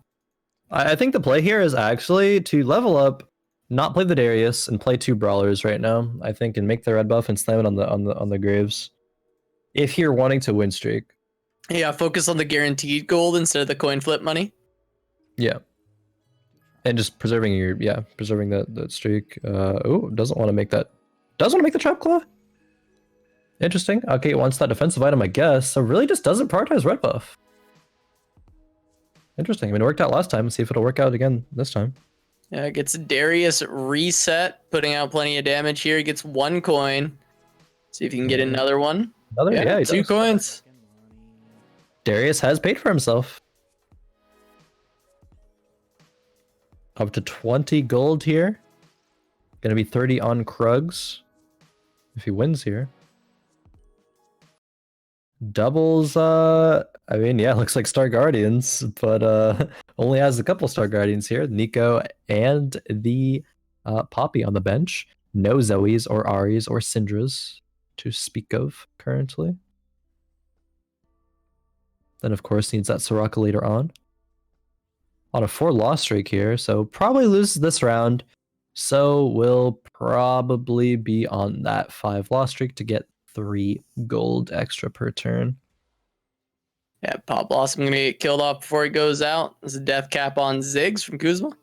That is a chalice on Sona. Yeah, it's So an Kuzma- item you wanted to see if this is in fact Star Guardians. Kuzma is not playing an Ari right now, and I'm fairly positive that Kuzma had 2 Aris on the bench before, but chose to sell one. So that makes me wonder, is Kuzma actually committing to Star Guardians? Kuzma knows that Doublezzzz has played it for the past 2 games, so that's definitely going to be something that Doublezzzz is looking for, as Doublezzzz has, the Nico and the Poppy and a tier already. Maybe just pivoting out. Maybe we got ourselves a pivoter here, potentially. We have a pivoter. Casa, sound the sirens, the pivot police. Where are they at? Where they've been going all night. I know. And they're just not here right now. Not here when we need them. The pivot police. Unlucky timing. That is a spatula. For Doublezzzz. Ooh, getting another tier. That's a Seraphs. If you get 1 more tier though, do you slam and what's it called? Do you slam a chalice or do you slam a Star Guardian spat? I don't actually know. I think chalice is nuts right now, especially for Star Guardians, but also making Star Guardian is also nuts. Got ourselves some decisions to make here. I feel like in theory, maybe the chalice slam is actually better. At least for the early game, like getting you to that late game point. Yeah, I guess one thing to note is that that vest, or sorry, not the vest, the cloak is stuck on the Nico. Chalice will definitely not be on the Nico. If you have a chalice, it will probably be on the Syndra. I would assume. So maybe it's going to be a Star Guardian Slam if another tier is acquired. TF has some good items here, but it's only tier 1. Shaco tier 1. That's a Darkstar spat from Gunmay there actually on the Graves. Shaco and Graves will be able to clean this up, I think. Yeah, GA is still there. Yeah, that's a very early Darkstar spot for Gunmay. Gonna set up for this early 6 Darkstar once we get to that level 6 point. Star Guardians achieved here. Inay, I mean, how does he do this every game? How is Inay always 100 HP? A combination probably of a little bit of high rolling with a lot of bit of game This sense. is like my level 8. Knowing what your strongest board is going to be early and playing to that. It is impossible to always win streak every game though, so it does require a little bit of high rolling. He slammed some items as well though. He had slammed a ZZ Rot Portal, slammed a Rage Blade on the TF. Really loves his Rage Blades, obviously, for those kills. Yeah, it looks like he may go same thing again. Yeah, it is I for mean, it's been Kronos. working. Yeah, so why not? Might lose this round. Yeah, Caster Curse maybe a little bit here. How does he do it? 100 HP the whole game. Yeah, but this is just so consistent that he No, I does know, it. I I mean, know. it's 5 fight nights in a row where I just feel like Inay is constantly the top of the table for HP in the early game. No, he definitely is. And, He's and it's consistently up almost there. every game. It's almost every single game. Yep. Ooh, Jinxed. Looking to be a pivoter, but into Star Guardians, perhaps. Has a Seraphs. Has some Star Guardians. But he's on 44 HP, and we're still 3 rounds until Wolves. Yeah, it seems a little bit late to pivot into Star Guardians. I mean, we'll see. That's a lot of If gold. this there can from work that out. Jace. Yeah, I've been farming some gold here, but I don't think a tier 1 Jace and a tier 1 Graves is really gonna be anything too beneficial here. Again, considering his HP currently, 37. He'll actually be like 20 HP on Wolves, nearly. If he loses the next 2 rounds. Yeah, I don't really see how he's gonna win the next 2 rounds though. So think you're right. Rod. Nope, grabs the vest. To make a GA, perhaps? I don't know. That's Syndra with a rod, though. If you're going Star Guardians, it looks like a good play there. Maybe needed the GA, though, for the... I didn't see if he had the other component, though. We'll see here in a second. Or 12 seconds, I guess. Still need other players to pick on the carousel. Jinx his faces look so concentrated right now. He looks so focused. He's like, how do I do this? How do I pivot into this? Focus on the task at hand. I'm really interested to see what the plan is here. Okay, yeah, he does have a GA here. I mean, the plan, he's rolling on level 6. Usually Star Guardians, you roll on 7, but I guess if you're as weak as Jinx is right now, you need some, you need to hit some units, and he does It's a just that decent right roll. there. Solid roll. Needs to probably sell the pirates right now, though. Like, you gotta start playing some units. Start playing some good units. Okay, not bad. Put the Seraphs on the Syndra, put the GA on a frontliner. There you go, okay. Not insanely weak right now, going up against Narddog here. Narddog, again, had chosen to slam that Trap Claw, and to his benefit here. Going to be helpful in netting this round win versus Jinxed. Jinxed falls to around nearly 30, yeah, exactly 30 HP here, actually. The Syndra too. Yeah, Jinx, incredibly low. It doesn't really look like he gets that strong anytime soon. If he hits Syndra 2 and hits, sorry, if he hits Syndra 2 and then hits the Soraka for the 6 Star Guardians. Well, there's then Soraka. Pretty strong. Yeah, needs to just slam those in. Can't play the Lux, though. If he wants to run 6 Star Guardians currently. So needs to do that after the level up to level 7. After the Wolves round, or Infiltrators round. We see Inay here. Inay only dropped 1 round. Is running double Rageblade Ash currently with snipers. As an item carrier for this kill. Go all I would imagine. And bam, arrow snipes the back line. Jay's dealing a little damage. Bind from Lux dealing a lot of Ooh, damage there. Ooh. Not quite enough to save Jinxed on this round though. Is going to drop to 25. Hey, I mean, drops to 25, but he's on a 10 lose streak. That's a lot of money. Is a lot of money. A lot of money. He has so few items too, actually. He probably gets at least 2-3 items from here, I would imagine. Hopefully, like, okay, getting a tier would be very, very good here. Getting a tier, then actually a bow, honestly, for Zizirot. So neither of those are the things you said. Nope.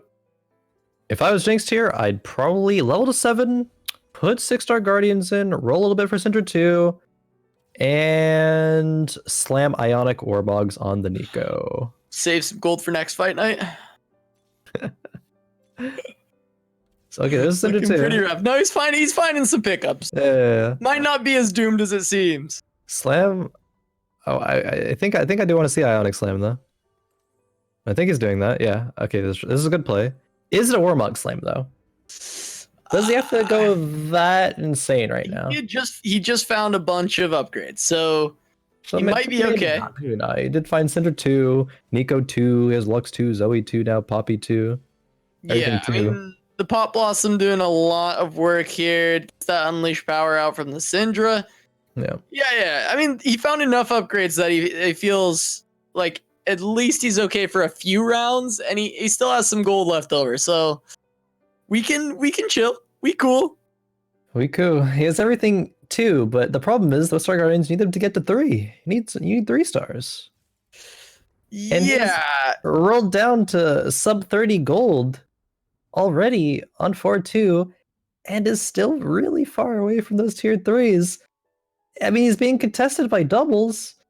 Are they both going to hold hands and go 7-8? He's probably not going to get the tier 3s. I mean, they're both super low. Jinx is even lower than doubles, but double also at 46. So yeah, I think they're holding hands at this point is what it looks like. Jinx's decision to pivot into this might have doomed them both. Yeah, and Gunmay on 6 Dark Star because of that spat right now. Yeah. Going up against the mech Beastie. It's his turn to mech. This Shaco having a Frozen Heart. Frozen Heart buffs. They seem to be pretty good right now. What is the exact buff there actually? Let me take a look. I know it was okay, it went from 40% attack speed slow to 50% attack speed slow, so 10% buff there. That could be massive though. Yeah. It doesn't seem like the largest buff, but when it comes down to it, that can be huge, especially on a unit that's getting into the back line. He already has a GA, already has some lifesteal with that Gunblade. Like, this is solid here, I think. Scouting Inay. Inay still high HP.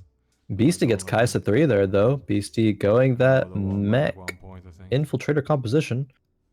Gunmay runs into doubles. Doubles has that trap claw on the Syndra.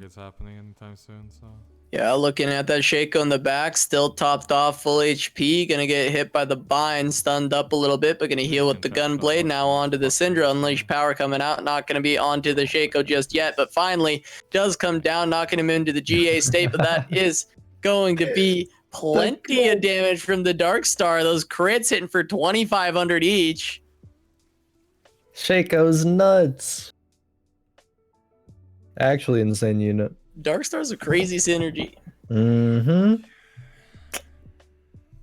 Dark Stars with Shaco and Jin to benefit from it. Those slap. See Jinxed getting a glove there.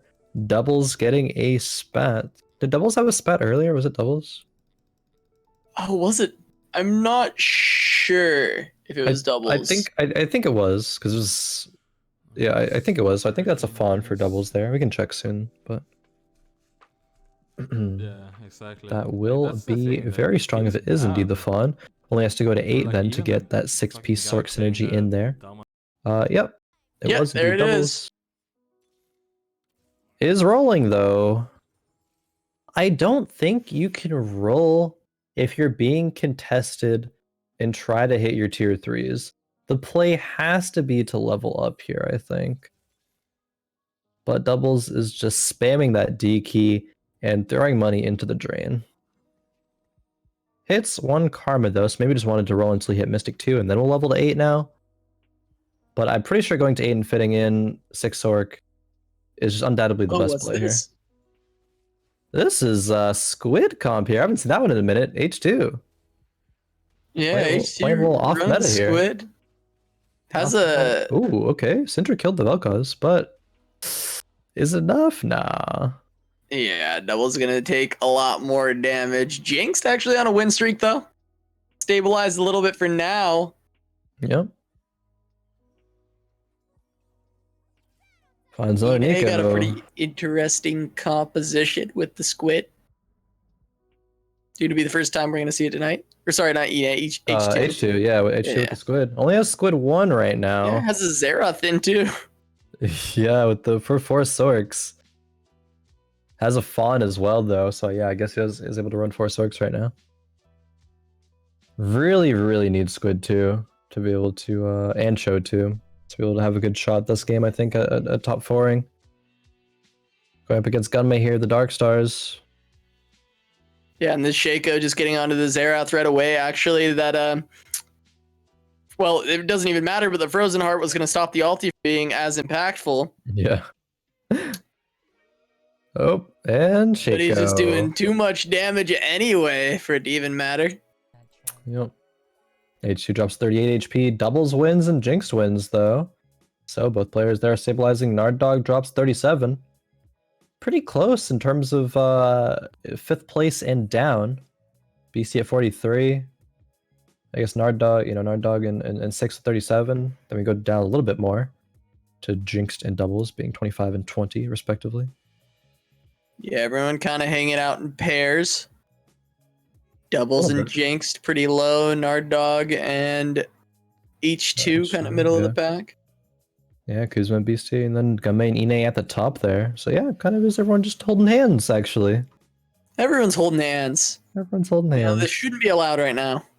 Yeah, social distancing, but everyone's out here holding hands. We need them to cut it out. That's a lot of tears there for H2. Or not a lot of tears, sorry, a lot of bows for H2. A lot of bows. That's so many bows. Hits Cho too. Well, if you can find a Xerath too, you can stack some bows on it. Yeah, that's not bad. Probably just stack bows on it regardless, to be honest. Maybe even static Shiv, give him some tears and some bows all at once. Needs 1 more Vel'Koz for tier 2. Yeah, there's RFC. Is it going to be... Oh, okay. Gonna be Shojin, I believe, for that Cho'Gath. Waiting for the mana mechanic to be utilized here. Getting some extra mana for the round. Cho'Gath going to be attempting to ult all of these backline sorcerers. Yeah, gets stunned up by the Lux. Finally gonna get that Rupture down. Only gets 1 before the GA, but it's plenty as the Vel'Koz, even on 1, still doing a lot of damage, but we still get an Unleashed Power going on to the Vel'Koz. 1 more Rupture. Yeah. Take down the Star Guardians. I thought that Rocket heal almost saved the Star Guardian. Oh, wait a minute. Well, that's a roll. Naturally rolling 2 Xerath there. To get Xerath too. Interesting roll from H2. Does this save him? Does this guarantee him top 4? It might. It's only a 1 item Xerath, and it's an RFC. Which he does scale with attack speed fairly well. But no tier items, no AP items. 4 Sorks though, 45% percent damage buff. Inay actually not going Kale, went for Ashe 3 instead actually. He's going for a Chrono Ashe build. I'd be really curious to check out Inay's board soon to see exactly how that is functioning. We see the Xerath though on the side of H2 here doing the damage is still so much. Yeah. It's 500 a shot because that bonus from the Sorcerer. Yep. I think this might be enough for him to top 4. Yeah, it's looking like it. Doublezz and Jinxed both fighting each other, I believe, and Doublezz falls for 8th place. Being contested by Jinxed and actually dies by the hand of Jinxed as well there. Yeah, Inay going 6 Really? chronos. 6 Chrono, tier 3 Ash as the I carry. guess I just sit on this. Do I go for Wukong 3? Has the This- sniper buff as well. This I'm is gonna a go for comp it. These that are all the ones I'm gonna go for. people have been I just need inquiring flash now. about That's my only recently. upgrade now. If you go, you could go 4 chrono, 4 celestials, I think, Sorry. but 6 chronos. shoot. I want to Where's see Fishing? how fast this Wait, Ash will what's- attack. She has double rage blade and 6 I saw chronos. Shaco and I was like, Oh, the Getting frozen slowed heart by though. Frozen heart. So yeah, a little bit Cutting that worse. in there. half. They need to kill off that Shaco. Kill my Ash. It's gonna get the deceive Oh, off. Takes no. down the Ash. Why is it going Now so it's up to fast? Kassadin to try and do it, and it's just as Oh, yeah, easy raw wow. minion. It's not gonna do enough. Nope. Shaco just being too powerful, but No, I need 6 we'll have to see. We'll have to get another look at that when he goes Yeah. up against a non-frozen hearted unit. Yeah, or just if he had moved the Ash to the opposite side Oh, there Ash. of the Shaco, probably would have been a victory there. Because Astra But is we see finally Jinxed here. falling in 7th. So Star Guardian players holding hands 7th, 8th. You know what the What do you know? cutest is? It happened. Yeah, contesting each other. You know, Ash- Gonna fall out there. Gunmay grabbing a Dark Star spat. I need a freaking Shojin. That's fine. Did Gunmay have another Dark Star spot? Was it Gunmay? I was gonna ask the same thing. Gunmay, someone had one earlier, and I think it was Gunmay. Is Gunmay going 9 Dark Stars? The new synergy? 1 away? Just needs... Wait, what does he need? Was it Zareth? Here. No, he's got I Zareth. need to go Jarvan. Oh boy. Yeah, never. I don't know. Never mind. We may not see Jarvan be picked up here by a level 8 Gunmay. Well, he's gonna certainly try at some point, I think, to find it. Do you roll? I mean, He's got some that's like- HP to spare right now, so he might go to 9 or something first. but I'm okay. Do you go 9 and then still try to roll for a 1-cost unit? Or do you go, or you stay level 8 and try to roll for a 1-cost unit? Or do you just say, screw it, I'm just going to go to 9, and if I happen to hit Jarvan, That's so sure, funny, though, cool. like, If I don't, it's okay, I don't need 9 Dark Stars. I just run another good unit, and, that'll be that. I guess maybe it's that last one. Yeah, I think that's probably... It's probably it. Just as good as Fawn? Yeah, it is. But the dream, though, the 9 Dark Star dream. I mean, It's we still have nice. to go I did hit it right? once yesterday, actually, one of my Slow games. roll. It saved me from It's definitely eight. bottom 4ing to getting like 3rd or 50 until something. I find it, and then we go Because 9. my game was looking really doomed I'll probably before do that. right? My Zareth did slap Gives me a better with 9 Dark chance. Stars for sure. I see Kuzma goes out in 6th. Yeah, I'm gonna unfortunate find a there. Jarvan then. Nardog on a win streak. He's got to hang in there. He's got to go for that first place. It's going to be his best bet at taking down Inay. The Shaco is not quite on the Ash here. Yeah. It will be Hook, soon though. Hook went on to Jin, and the Ash is attacking so quickly. Jeez, Inay yeah. going to be able to find the win against Gunmay this time around, as the Frozen Heart wasn't stopping them. But Nardog going to lose his win streak and drop pretty low here. He's rolling. I need to find one. Gunmay's rolling. He's trying to find it. He's buying all the 1 costs. Oh, Oh, wait, he found actually it. rolls it. He actually found it. Oh It's my 9 Dark God. Star. What? We found him, boys. We fucking Gunmay. found him, Certainly dude. happy about that It's one. so 14% sick, dude. I'm chance thinking I'll lose to roll fucking it, Inay's dumbass. or to roll a 1 cost, Oh, and we're then fucking rolls a doing Jarvan this out of all of style, them. dude. He's gonna go to 9 right now and have 9 Dark Take it, Stars. This dude. is the first Fucking time we will Lulu, be too. seeing this on Suck Fight my Night. dick, Lulu. That's crazy. I didn't actually think we'd see a 9-piece Maybe synergy like it's this. Sarah. Yeah, it's a night of firsts.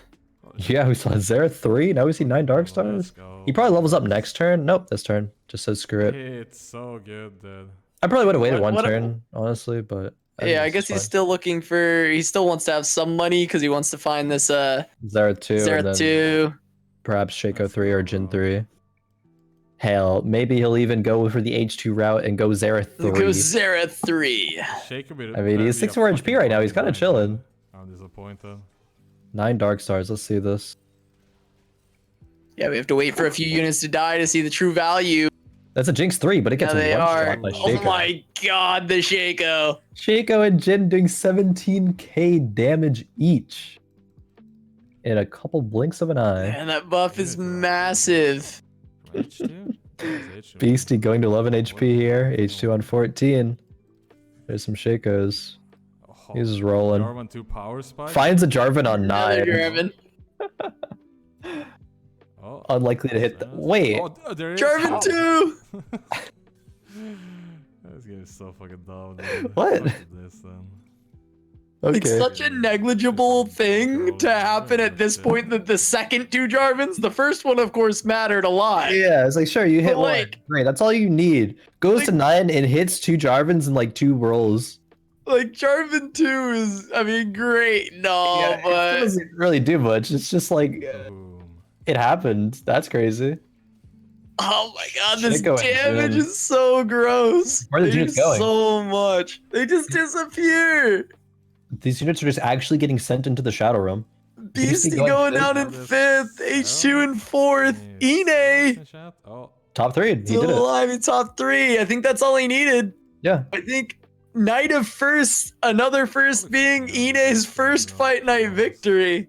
Wait, Inay dude. right now would be tied. Actually, no. If he gets second, he'd be tied for Yeah, the first overall place, he total. breaks the record. He needs first place to break the record here. If Inay goes first, can he go first versus the 9 Dark Stars? I honestly don't think so. Because Gunmay locked for his Aerith too right now. It's in shop. Swap this one, though.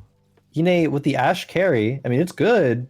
Can Nardog beat the Dark Stars? Oh, He's maybe, blowing them actually. up right now. Lose, then. He's popping the Dark Stars. The Shaco's left. He can't even Ooh. lifesteal through it. Gunmay gonna go down. Inay needs Then we not get kill defense. Nardog. And also not Inay- die himself. I mean, he just dropped to 7. Inay almost falls here. Another. Oh, there's another Dark Star spat. Oh my god. He can get it Something and is sell the still on this, Jarvan. right? Get whatever Yeah. he Play wants. Mystic? Yeah, that's like actually probably the Another play for one. Gunmay, right? Like, what else do you want? Take Nothing. Yeah, he grabs it. Really, 3 much. Dark Star spats Take this more. game. 10 Dark Stars? dude. Yep, screw it. That's Play so 10 Dark good. Stars. Why not? You don't have enough space for that. He needs You more need a spats. fawn. Let's fucking He play needs this more shit. spats. He needs a fawn. Fuck this shit. Oh my word. Dark Yeah, starring. then. Yeah, dark starring the Jace there. GP doesn't Getting do anything. that Vanguard synergy. What else would be better? Maybe Where did I put Well, this? just like Cho'Gath so seems not awkward. bad, right? Well, okay, unless you want a synergy, yeah, because that's- Cho'Gath Yeah. would just be like a good This is unit solid if you could get it at unit. 2. could be Mana Reaver. Mana Reaver's not bad. Yeah, could do Thresh. Yeah, Aurelia's in the shop right there. Could have done Mana Reaver. Oh, that's true. He's being told by H2 to Darkstar Echo. Gets Infiltrator there. That'd be not bad. Oh, it's on him. If Echo, Oh, that was really he close is gonna go actually. down, yeah. The Ashe Arrow missed. Wait, Oh my, thank God. if that hit, That's is like there a so world dodgy. where Inay Yeah. actually? Yeah, Inay I wins think. that fight if the Ashe Arrow hits. Oh Inay no. goes out in but- third here, but okay, so Inay Take this still for- secures first place overall in Really, Fight this is Night, a I believe battery for tonight Shaco, here. right? But Yeah, will Nardog not break can the get record. 1 point behind him by getting Yeah. first. So Everything Yeah. has a barrier for Shaco, dude. We don't give a shit. Inay did it. Okay, he if it's a finally mistake- did it. Yeah. 5th time's the charm for Inay. Okay, there's an Echo. Sells the jar or the Jace rather. Games, dude. Oh fuck. Already had sold the Jarvan. That's fine then. Nardog Maybe versus it's Gunmay. 50. Yeah. Shaco gonna jump onto this Ezreal actually. Does not hitting the MF. Oh my god. Wait a second. It seems like the blasters I are can't doing beat enough. Okay, my team got fucking. It's just too completely much deleted. damage. Okay. Gunmay just I'm can't a bit keep more his surrounded Shaco with it. alive to regen through it. Oh, Jinx 3, man. Jinx 3. easy, dude. I think Jinx 3 is gonna win I'll 2 games in a probably row. Give it to Seraph, to be honest. Like it's so unlikely to hit Jinx 3, but players are doing it back to back. And pretty like early on into the game, well, early on, quote unquote. It's not like they, get it during stage 6 or stage 7 even. Although a non-galaxy game going to stage 7 is very, very rare. These players not running into each other that much, just kind of dominating the rest of the lobby, both of them. Ionic Spark to give Kale a bit of extra ability damage there. MF larger cone, that's a huge upgrade. More waves. More waves, all Another right. huge upgrade. Yeah. Just needs shield and she'll be triple upgraded out. There it is. Triple upgrades.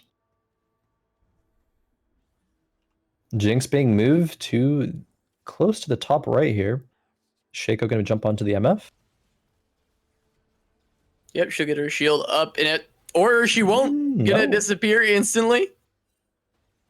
Wait a minute. Gunmay taking this round and Oh, almost the Narda game. goes to 5. All right. All right. What changed between that fight, actually? I'm trying to think about what repositions maybe Gunmay did. I died. I got like 7-0. The Shaco hitting the Echo MF. 2. Echo, Dark Star Lulu.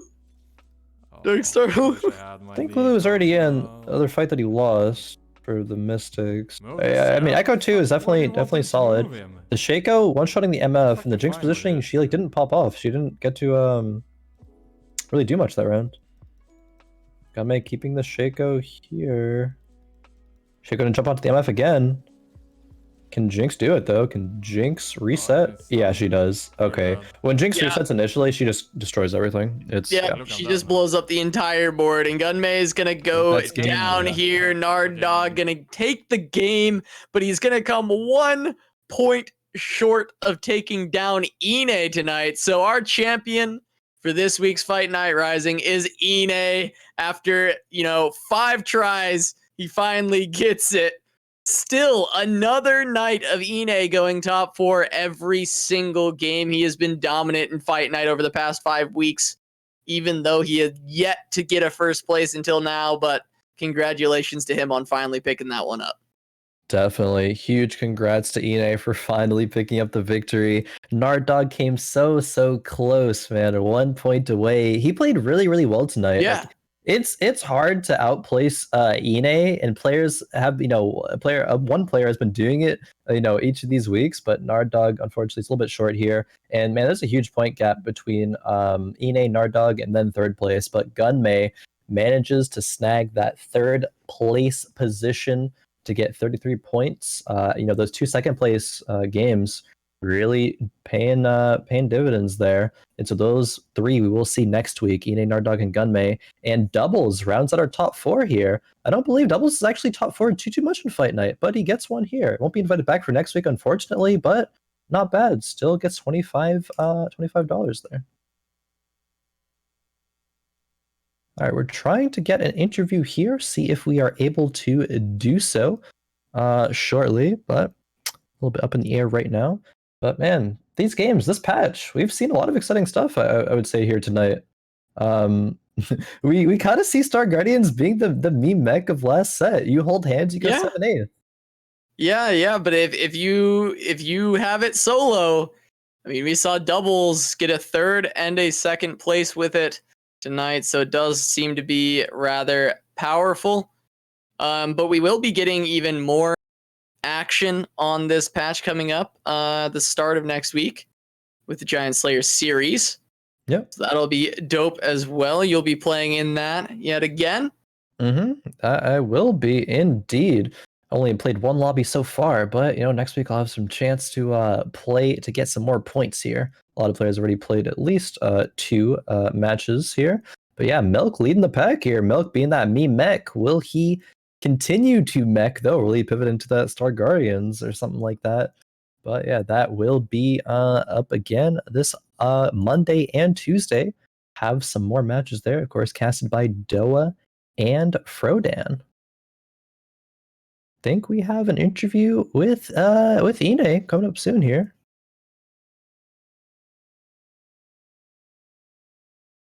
See if we can get that very shortly here. I'm curious to have Inay's perspective on sort of this meta, though.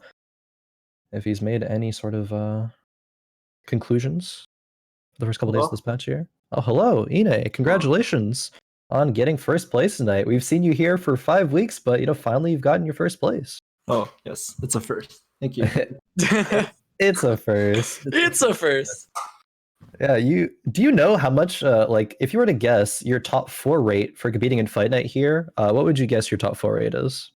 I don't know. I just know I played Max Sork Pirate once and I didn't top 4. But I don't know.